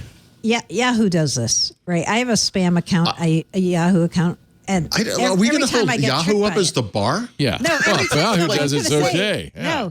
No, I was going to say, every time I see that ad on the top line, I get tricked every single time. You think it's an email. That's the whole point, right?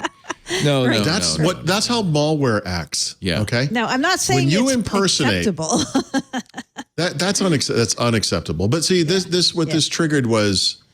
It's not just this, right? So this is Microsoft has started showing more ads. The story is they're showing more ads. They've been showing ads in Outlook Mobile for 2 years, but now they're showing more ads.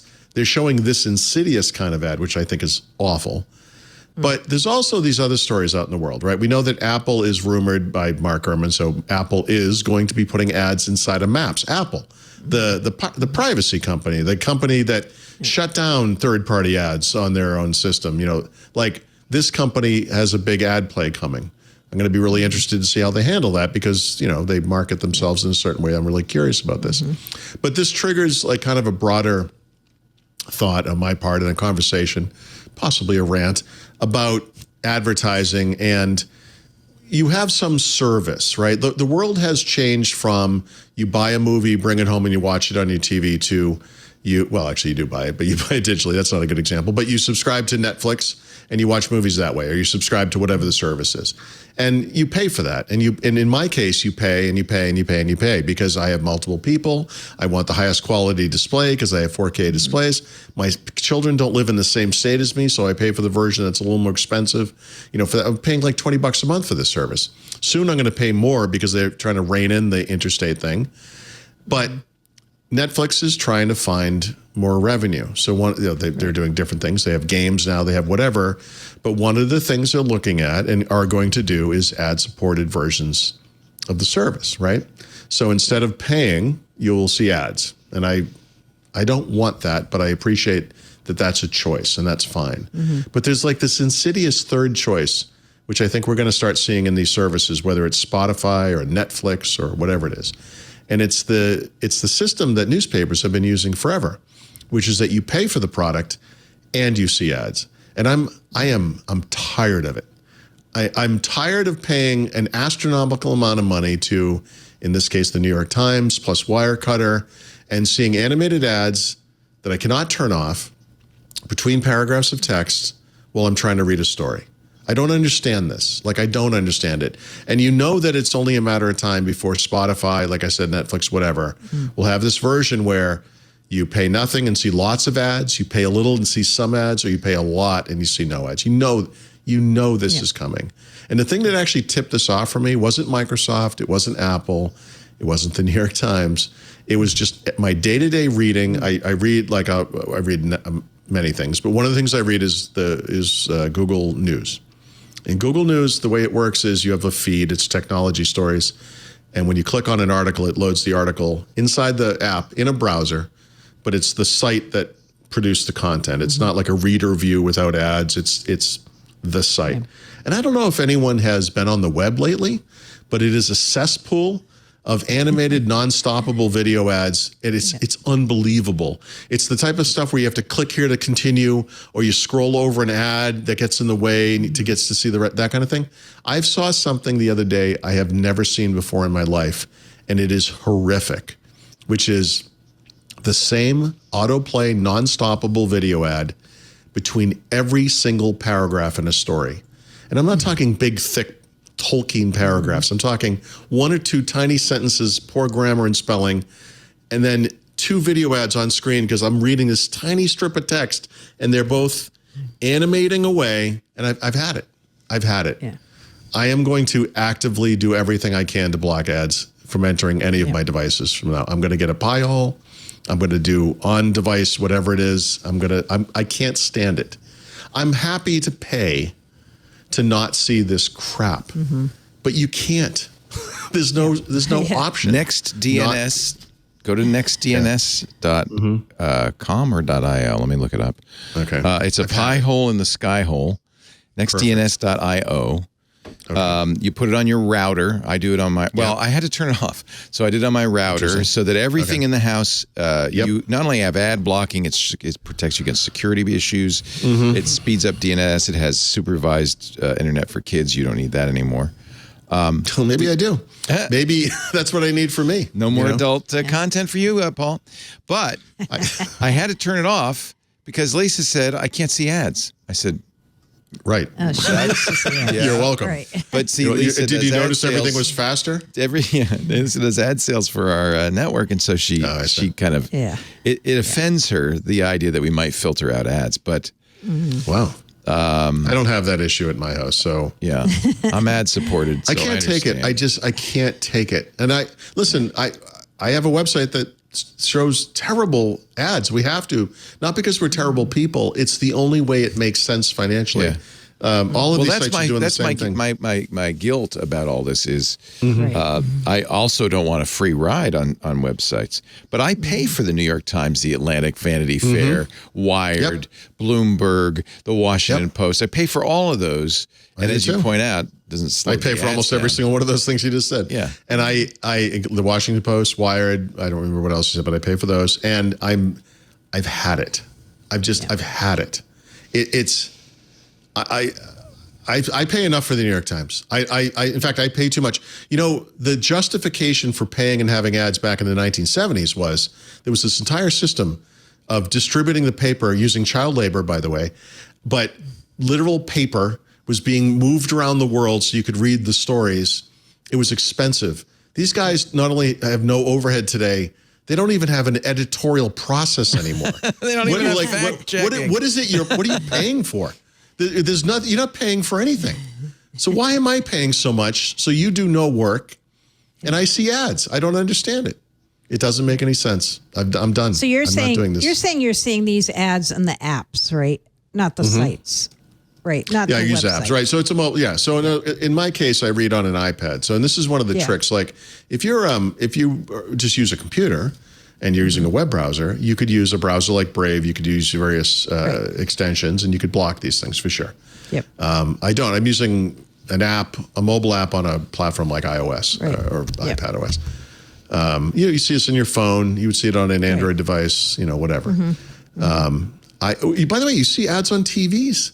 If you have a Samsung Smart TV, you get Samsung promotions. Oh, yeah. If you have a Roku TV, there's ads right in the main interface. Oh, yeah. Yep. Oh, yeah. No, I'm done. It's out of control. I'm done. It's totally out of control. I was talking to Doc Searles about this just before the show because he wrote the Clue Train Manifesto, and he's always been advocating for consumers and telling businesses it's good for you to pay attention to what your consumers, what your customers are saying. What a crazy idea, Leo. Are you sure about that? But it's just gotten worse and worse. And, he observed the same thing. He's still on a crusade at 75. He's still pushing hard for it. But I just told him, I said, it's late stage capitalism.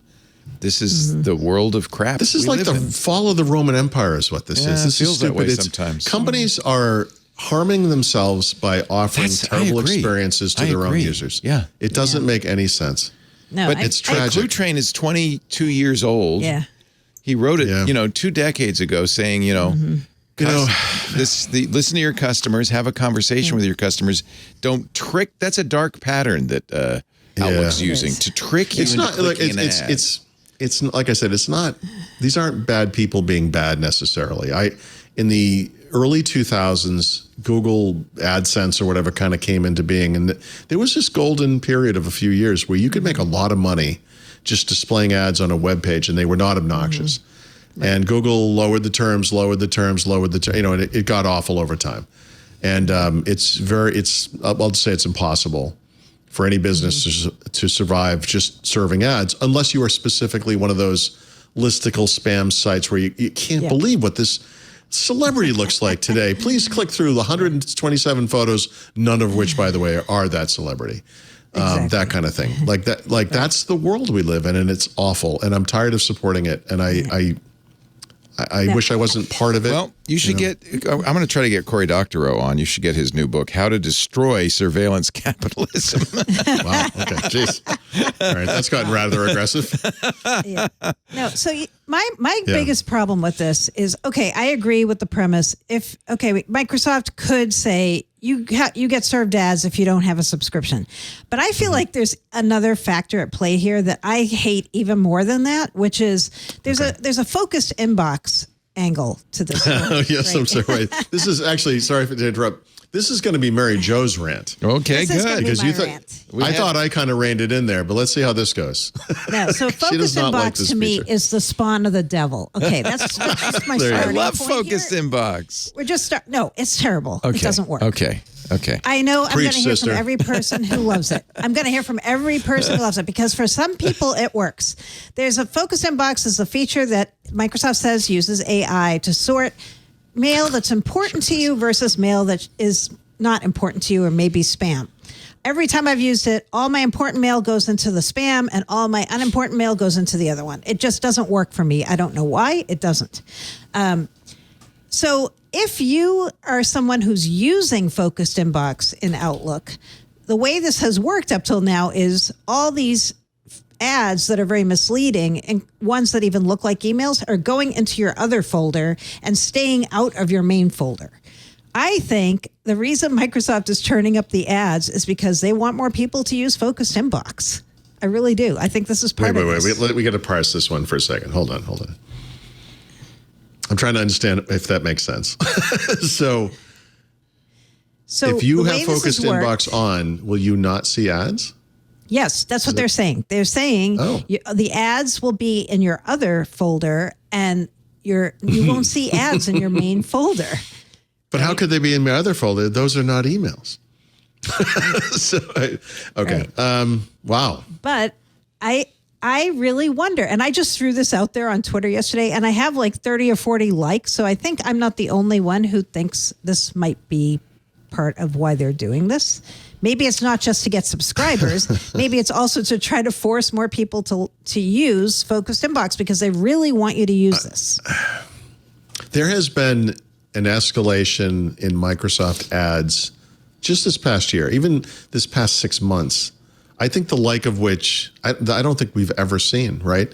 We've known that Microsoft has wanted to be part of this business. Remember when Google bought DoubleClick, whatever number of years ago? Yeah. Microsoft went to Plan B, which was a company no one ever heard of, Quantum, I think it was. Quantum, which they ended up writing down or off or whatever they did. It was a complete waste of time and money. Yeah. Yep. But, we've questioned over the years, why do they keep Bing around? Why do they keep MSN around? Why do they do these things? Well, because even if they're like a distant number 2, it's still a lot of money. And they're they're not even a distant number 5, but whatever they are. Yeah. But they're certainly trying, not for lack of effort. Yep. I mean, the systems in Windows 11 that force you to use their browser and their online services are unbelievable, and they're very real. But you can only put that in front of so many people, millions, maybe tens of millions. The number of people that would see something on a mobile device, potentially hundreds of millions, right? Yeah. More, I don't know. But, Outlook Mobile, whatever the user base is, it's probably tens to hundreds of millions any given day. That many people seeing that many ads is going to have an impact. And it's going to be a moment of confusion, like it was for me when I click on something and go to a web page and don't see an email open. I see like a web page open in a new browser, or a new tab rather, and I'm confused by that. But then so why would they? I'm trying to understand the payoff They want here. people to use Focused Inbox because I think the more people that use it, it's like an AI program, right? So it's training it to supposedly be more accurate. And this, they think, is an advantage of Outlook. To me, it's nothing but an annoyance of Outlook. But right. Yeah.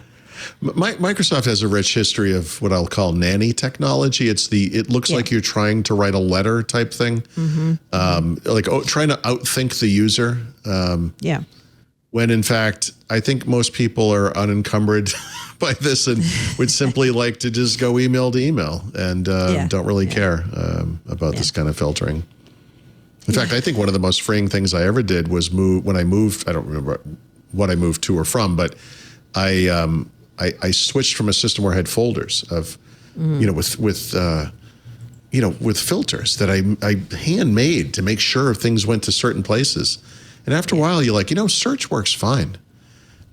Maybe just show it all in one folder, one view, and I'll just archive everything and not worry about where it is, that kind of thing. To me, that was very freeing. Yeah. The thing, I can't say enough how much I dislike Focused Inbox, just because, not only because it doesn't work, but because every single time I set up a new PC, they turn it on, even though in my preferences it says, turn this off. Every single time, right? They really want you to use this and try it. And it's like, okay, give it another chance, though. Now it's better because we've had more people use the AI. No, it's still terrible. Yeah. Microsoft have significantly undermined this sync capability they have. In Windows 11, it's almost non-existent. In Office, I've complained about this for years. I go through I could document, I could do it right now and tell you exactly every single step. But when I set up a computer for the first time in Word, I go through a very discrete series of steps to configure it exactly how I want it. It doesn't save any of that stuff. I mentioned how I use this secondary account for the book, and just in one of life's other weird coincidences, I actually assigned this account at Microsoft 365 from my family thing for whatever reason. And so now I can use Word there. And the one thing that syncs, by the way, it's crazy, is the theme you use. So if you have like a dark theme or a light theme, like that syncs. that works. Yep. Guys, seriously.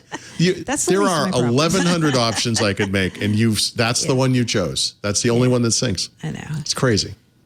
Also, another tip from a non-tipping type person here. Outlook.com. Make sure you have your ad blocker turned on, because I never see ads in Outlook.com. Oh, interesting. That's where I saw that. And it says, here's what it says. It tries to fake you out. It says, it looks like you're using an ad blocker. But if you want to maximize space in your inbox, you should just sign up for the ad-free version. No, this has nothing to do with that. None. Zero. Like, it's just keeping me from seeing the ads. Right. I saw that. I saw it. You're right. That's right. And it wasn't trying to sell you on Microsoft 365. It was trying to sell you on storage, like basically like an Outlook Premium thing or whatever they call it. Right. Or ad-free Outlook, or whatever the heck ad-free it was. Outlook. Ad-free Outlook. Yep. So, you just guys are ignore starting to what it sound like says. radical hippies. I know, we are. We've had it. Yeah. We've had it. It doesn't take much to set Paul off. Thank goodness, because it's really a lot of fun. And I have a feeling there'll be a lot more ads to be bugged about in future. Mary Jo Foley still with us.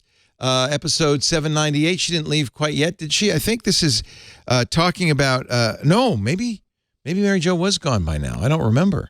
This is the Surface event. I think it was towards the end of Mary Jo's tenure, in which they announced, quite surprisingly, that Windows was going to work with Apple. I was very surprised at how much time Microsoft spent saying, and we work with iCloud Photos. I know. That was bizarre. Do you think the market's demanding that, or they get some money from Apple, or what? What's the deal? Well, this was interesting because they didn't really explain how these things happen that they announced around Apple, but there is somebody who works in the ISV organization at Microsoft who I quote in my story about this, and he said, excited about our partnership with Apple. So something has changed in the Microsoft and Apple partnership. They didn't say, oh, and now Apple has written Windows version of iCloud, or Apple has written Apple TV Plus, but obviously it must have come from Apple, right? Yeah. And the Apple, as of today, if you're a Windows Dev Channel insider, you can check out the new update to the Photos app that has the integration with the iCloud Photos. So this lets you look at your iPhone photos right inside of OneDrive. Are you surprised they didn't do that with Amazon, given their relationship with the Amazon store? I mean... But you know what? No, who uses Amazon for that? I know some people do, but like... And they don't really like Google, right? They don't want to use the Google Photos. No. Yeah. I mean, hold they're on. doing a lot with Android. They would love to use Google Photos. I think Google just won't do it. No, and they're already doing stuff with Android, but not the way Google wants them to, right? So, there's so many people... There are so many people at Microsoft and everywhere in the world who use Apple phones and not Android phones. So this is, Microsoft Phone Link doesn't really work that well with iPhones. It almost doesn't work at all, right? So this is a way that they're starting to find It doesn't work with ways Pixel around phones. this. It works with Samsung. That's what it works with. I know. It works with Samsung and the Surface Duo really well. Yeah. And other than that, no. So Apple's always said that. They said that with iTunes. I mean, Steve Jobs didn't want to put iTunes on Windows, but somebody told Steve, look, most of the people buying iPods use Windows. Yeah. Most of the people by far who buy iPhones use Windows. You got to live there. It's probably still true today, although I think the percentages have shifted a lot. But when Apple moved off of iTunes into Apple Music and whatever else, apps, and they did that first on mobile, and then they did it on the Mac, the question was, well, okay, but what about Windows? And I don't know if you've used iTunes recently. It's unbelievably terrible. Oh, it was always terrible, especially Windows. But today, so great on you would Mac think either.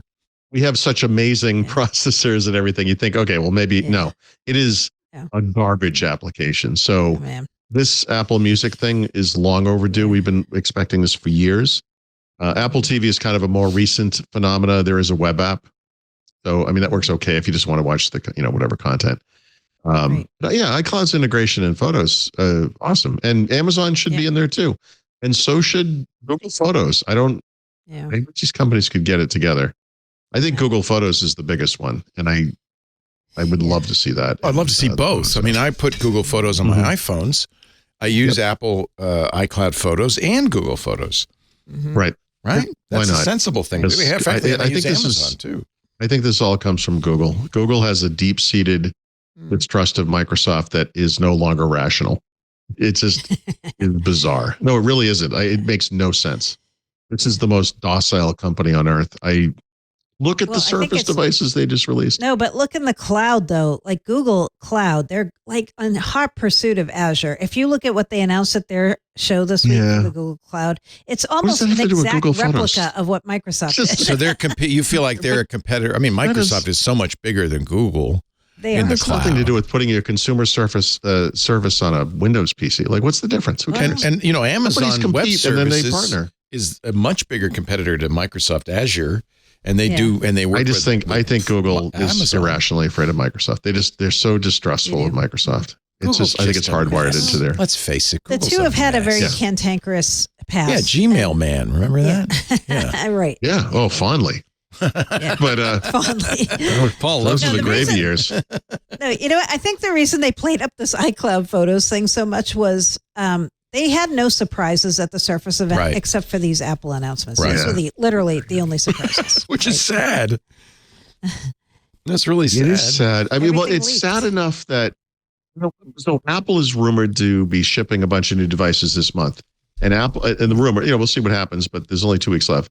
Apple probably won't have an event because they just don't warrant an event. Right. So they'll upgrade whatever it is, the iPad Pro, whatever they're doing. They'll probably do the same thing that Microsoft has done, except without saying we're going to have a Surface event. They'll say they won't say we're Why going to even have the event? They're just going to release that 1 hour, or in this case, 38-minute video. Put a video on YouTube, for each one, and that's it. I thought they would have an event. I thought, boy, you're really missing an opportunity to get everybody's attention. But everybody at MacBreak Weekly, everybody said, no, Leo. They're just Mark Gurman. They're just going to, and what they do, and they've done this before, they put out, some videos, but more importantly, they give Marquez Brownlee and Justina Zarek and, all these influencers on YouTube, they give them the hardware. And they say, okay, on Thursday the 24th, or Monday the 24th at 12 noon, you can release your reviews.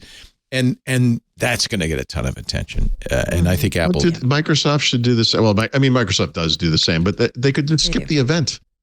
For something like this, skip the event. It's so obvious the embargo was... their holiday event. That's what they consider it. It's so funny because the embargo was 7 a.m. my time today. Yeah. So before the event begins, right at the point, Engadget, The Verge, everybody, 30 articles, all the prices, everybody, you guys too, everybody, 7 a.m. So the event was completely superfluous. Yeah, the way these embargoes are done with these things, it's just got to change because I feel like this just does not work, right? Okay, drop 1 million stories all at once, everybody at the same time, and like, what good is this, right? Oh, wait a minute. Guess who has the new Surface Studio? Ooh. Hi, Justine. Yeah.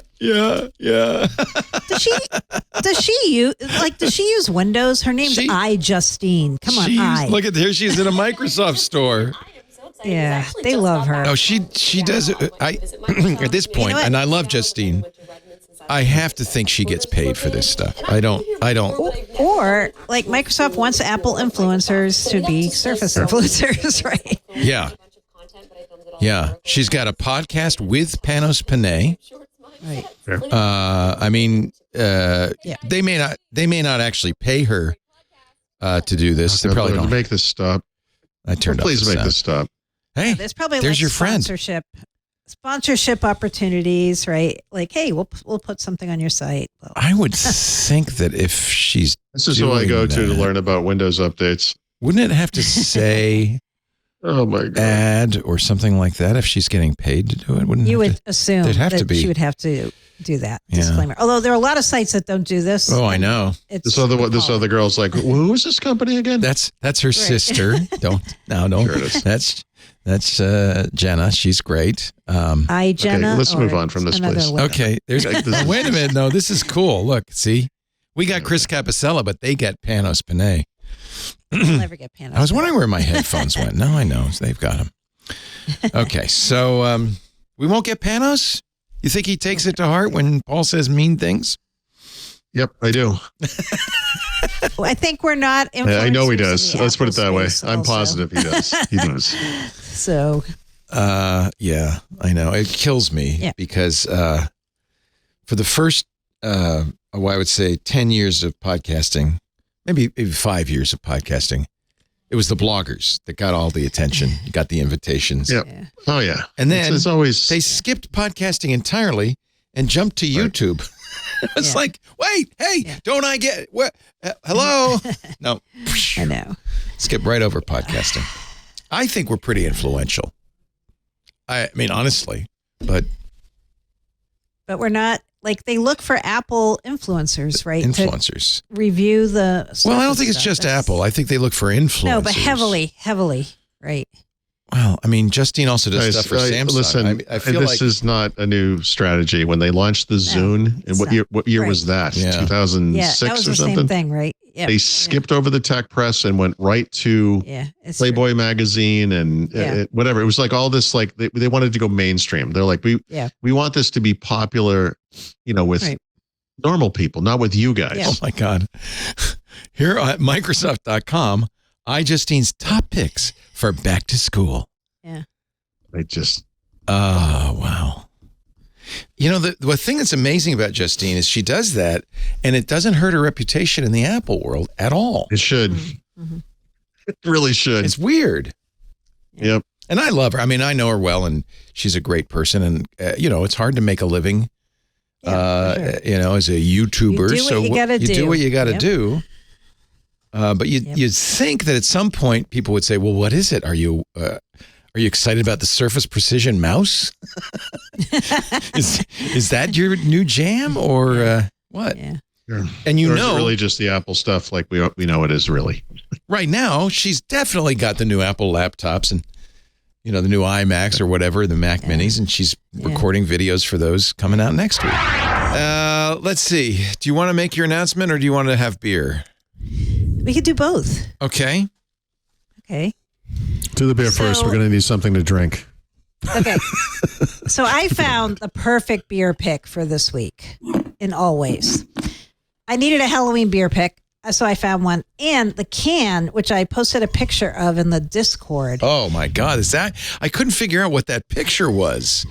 Now I know. So it's a woman skeleton podcasting. Yep. Like, how awesome is that, right?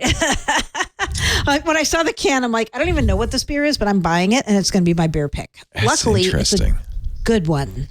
It's funny. Nightmare Brewing is the name of the brewery. They're in Bayshore, New York. They're known as a heavy metal brewery. They do all their can art is like this kind of insane stuff with like weird themes.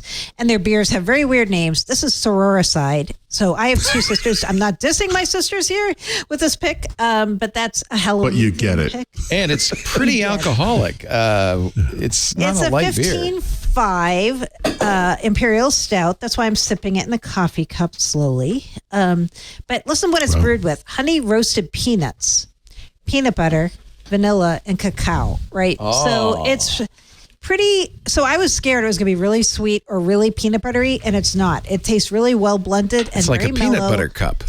It kind of, somebody's like, this is like Reese's peanut butter cups without sugar distilled into a beer. Wow. Like, yeah, it's delicious. I've been sipping it very slowly because it's 15.5, but I figured that's the perfect last beer pick as the co-host, because this is my last show co-hosting Windows Weekly. Oh, I know, guys. I know. But hopefully I'm going to get to come back and be a guest sometime. Anytime you want. You are thanks. Always.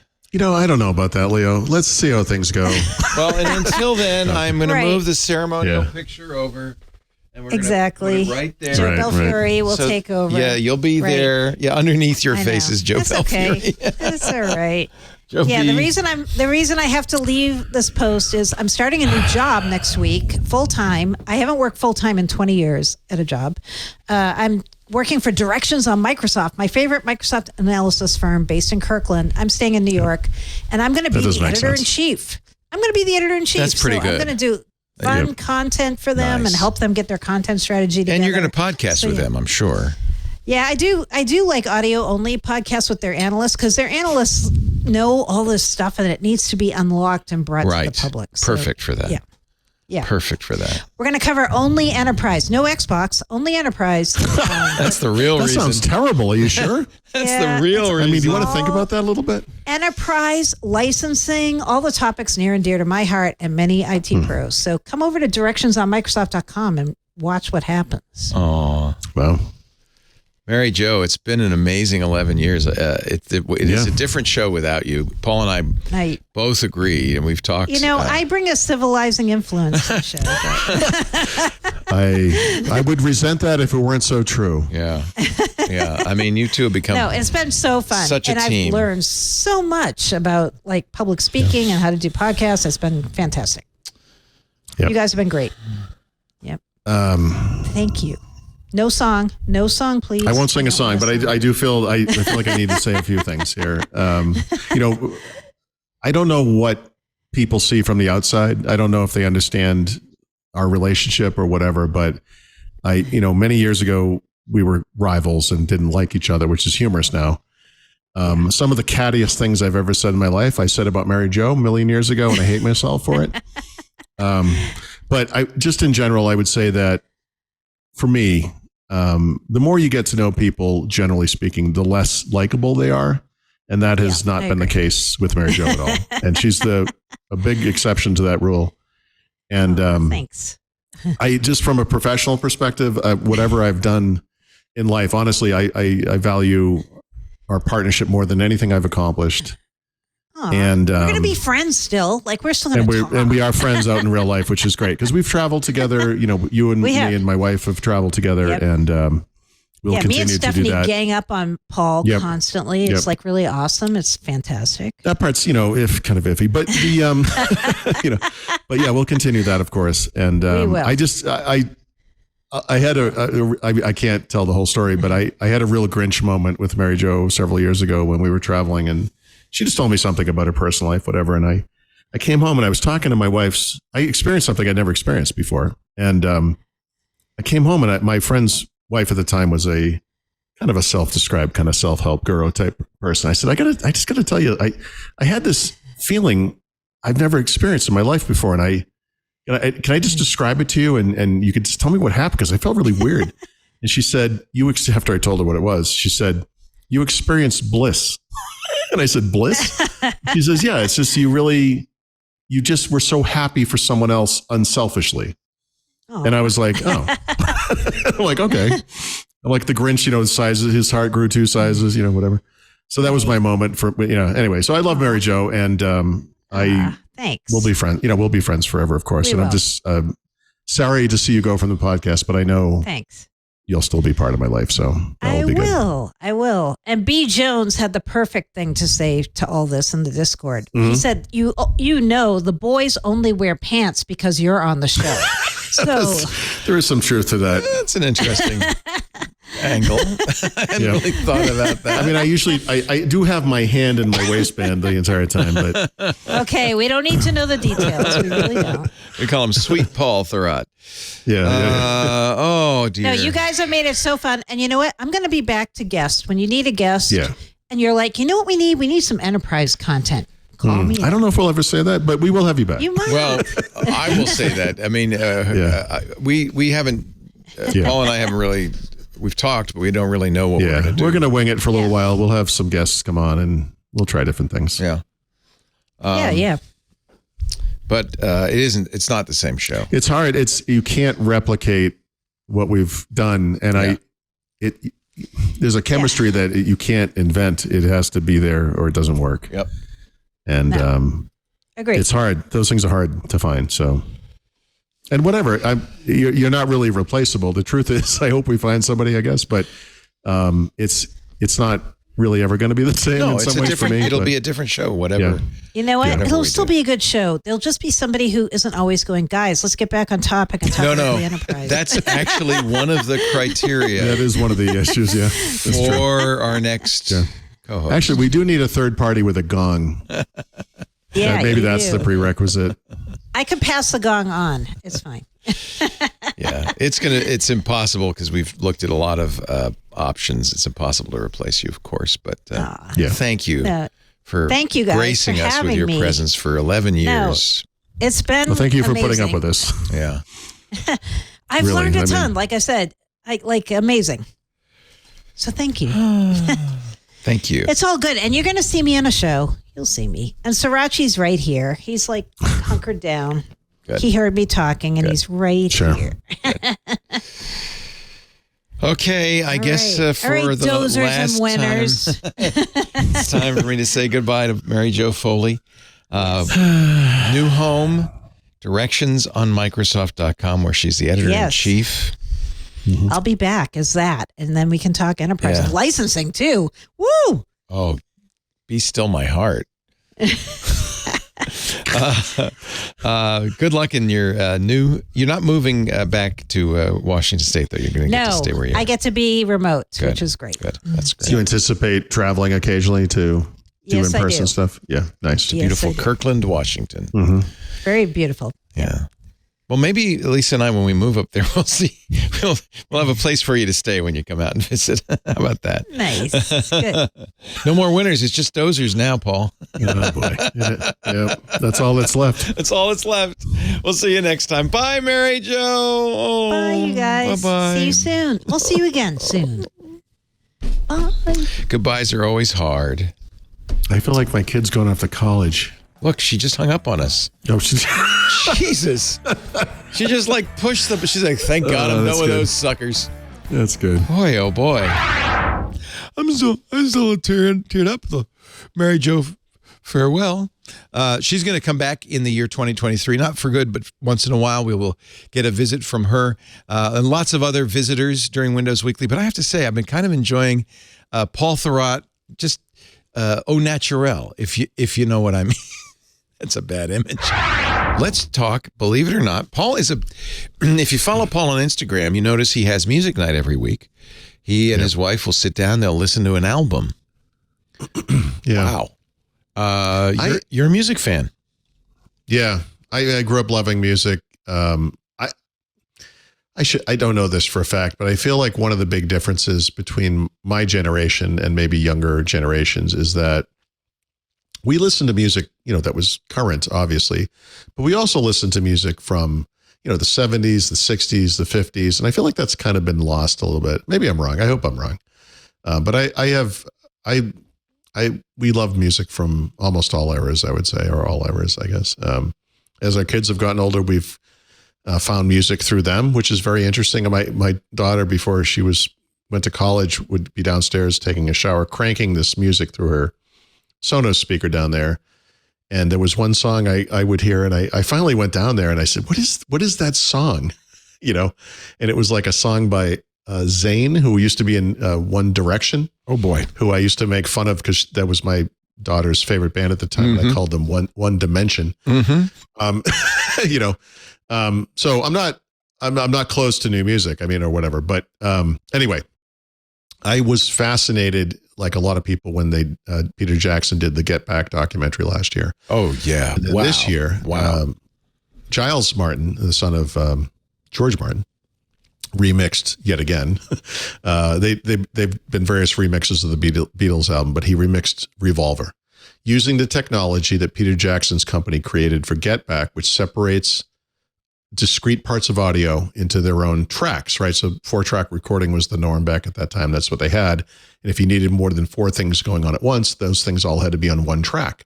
And then you could kind of fake multi-track recording by putting 4 tracks together, adding it as one track to another 4-track recording, and the sound quality goes down, et cetera, et cetera. And they've actually figured out a way to pull out all the discrete voices and instruments, which is astonishing. And in fact, it's actually better than that, because there's one description I heard was that every part of Ringo Starr's drum is its own track now. So every time you hit a different drum head or whatever, or cymbal or whatever, those are all been pulled out, and they're all discrete, and they're perfect. Like, they sound perfect.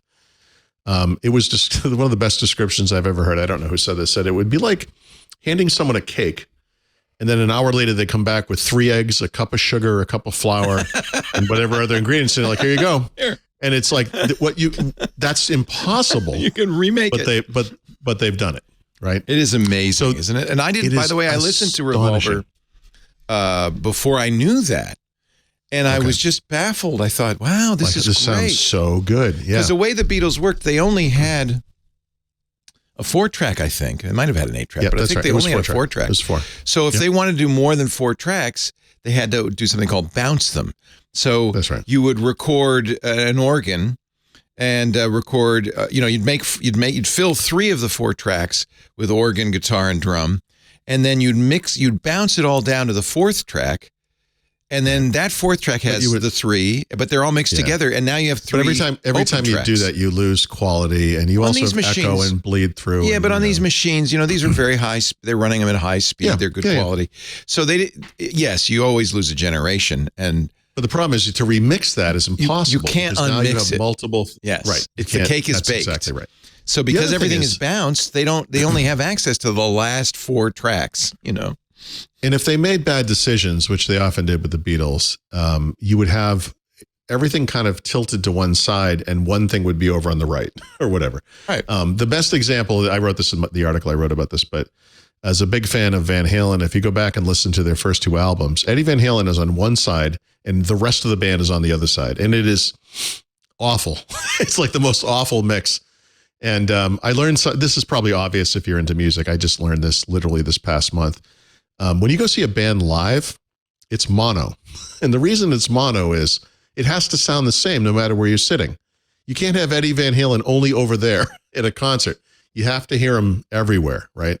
I never knew that, but a lot of the Beatles albums suffered from this kind of a problem. So there have been remixed versions of these albums that George Martin and then Giles Martin and now just Giles Martin have worked on.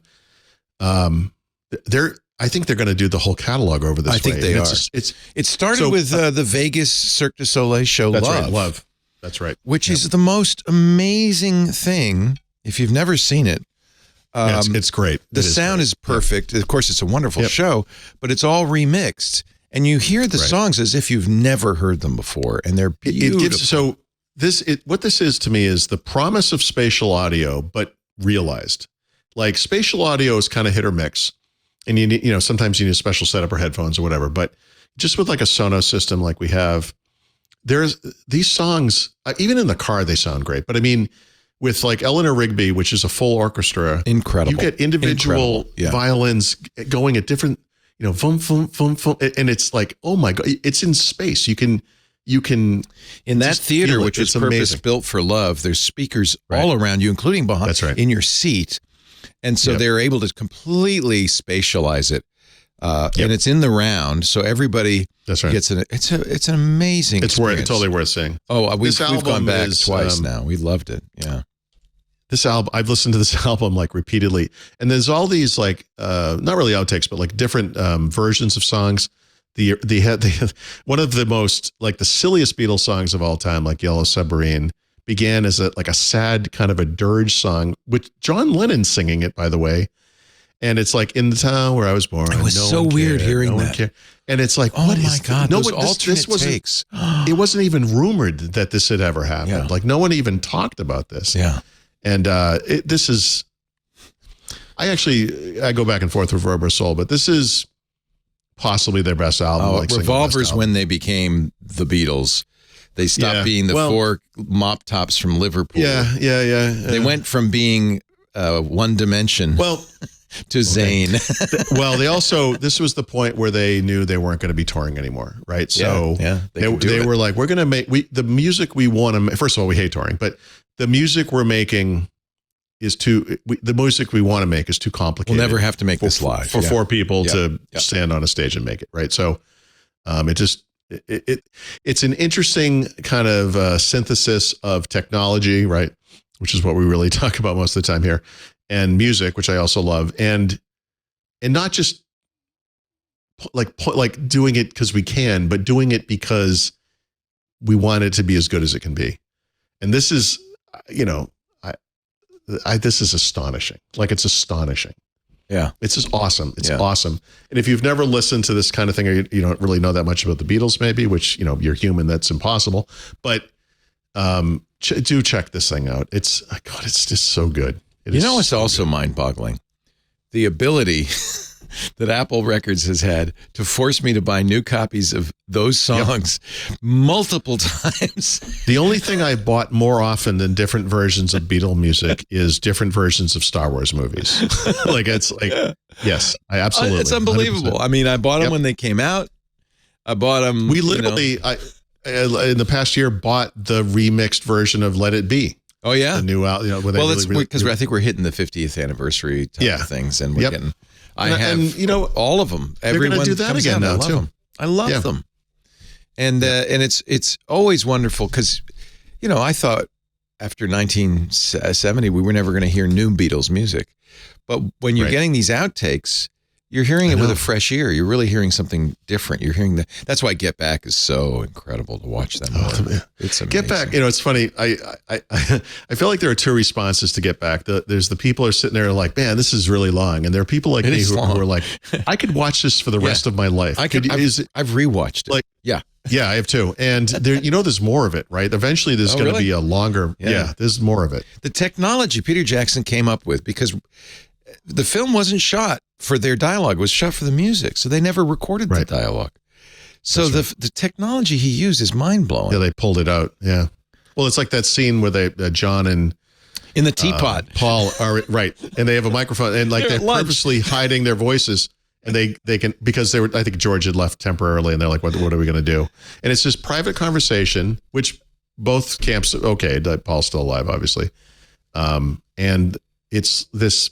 What it reveals is that these guys loved each other and still cared. And the original Let It Be documentary, or whatever it was called, I think it was Let It Be, made it look like this was why the band broke up. And what you find out is like, no, these guys were totally cohesive, collaborating. He invents Let It Be on the spot.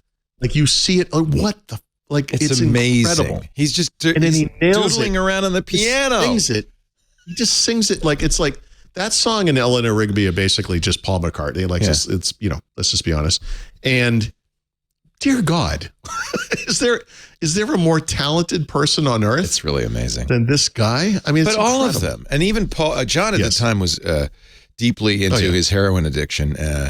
But even you also see that Yoko wasn't the evil witch who split the group up. In fact, they made a joke about it. Like he's like, "Oh yeah, people are going to say years from now that we broke up because Yoko said on an amp." No, and it's like, and then they all laughed. Like, like to them, this was nothing. No, they loved each other. That's the narrative. It was just it's an amazing story, and I'm just really gratified that we get more of it because it was amazing then. And there's more. It's a gift. It's a gift. All it is a gift. Yeah. And you thought you were listening to a Windows podcast, ladies and gentlemen. I'm just listen. This is like I said, vaguely technology based. Go listen to this. No, I'm with you. Unbelievable. I'm actually thrilled that you brought it up. I mentioned it a few times on other shows, but I agree with you 100%. Yeah. And awesome. it is an example of technology and somebody like Peter Jackson who had the money, the will, the power to bring this all together and make it happen. So I mean, this will probably change eventually, and I'm sure there'll be other things like this, but he's not giving this to anyone. He's like, you can use it at Apple Studio for the Beatles. Like before that goes anywhere else, he's like, finish that first. Yeah. Yeah. Do them all. Finish. And but you think about their artists like Prince, the Grateful Dead, who have many more hours of recorded music than we will ever hear, Sure. Prince would sit in his studio and record all night, all the time, and it's all there. So if you have a good stereo system, there's something interesting about a lot of modern music where it's clearly made for this kind of a system. It just like pumps out of the Sonos, like it's amazing. And then you listen to music that you love from the past, and it just feels kind of thin or hollow or, kind of bland. Yeah. And you see what they did here and you're like, oh my God, we could bring it back. We can fix this. We could fix it. And not change it. I don't mean change it. I don't mean modernize the guitar sound or anything like that. No, I think that's why it's good Giles Martin is doing it. I think he has a reverence. He's doing it right. He has a reverence for the original. He's like the Christopher Tolkien, right, of this world where, right? He's like the child of the guy and carrying forth the tradition and doing the right thing with it. It's amazing. Yeah. It's a lot of what the real dirt that was done to the Beatles isn't this generation. It was Phil Spector and generations contemporaneous with the Beatles. The Beatles would be done with an album and say, we're done with it, we can't do any more. And then these producers would take it and do extreme stereo for the U.S. God, they'd ruin it. Or what's his face? Phil Spector ruined Let It Be. Phil Spector ruined Let It Be. Oh, my God. So, yeah, they did the trimmed down version of that, like Let It Be. Yeah, the Wall of Sound version that Phil Spector did was not Get rid anything of the Beatles wanted or authorized. And I think, as I remember, they were horrified when they heard it. But I think it's called, what's it called? Let It Be Stripped or Let It Be something. There's a version of it that's just the band. I think that's probably the next album, right? Or maybe not. Are they doing it chronologically? So if they've done Revolver, they've got to. Well, they started right in the middle, so I don't know what they're going to do. But I don't know. I mean, it's really great. Yeah, really great. I think he was like, I want to do it. I think he's like, this is my favorite. I'm doing this one first. It's important historically for the Beatles because it really was the beginning of a new era of their music. Yeah. They really became the artists that they were. And so it's important for that reason. Hey, let's just take a quick... Tomorrow Never Knows. Tomorrow Never Knows. What an amazing song. Well, because, they did some sitar stuff on Rubber Soul, and then this is where it became fully... And they used the recording technology and those... the birds and... Oh, my God. Just amazing. Awesome. Anyway, I'm sorry, I could go on. I didn't know you were such a Beatles fan. I love it. Yeah. We hope you have enjoyed our best of 2022. It's always fun to put these together.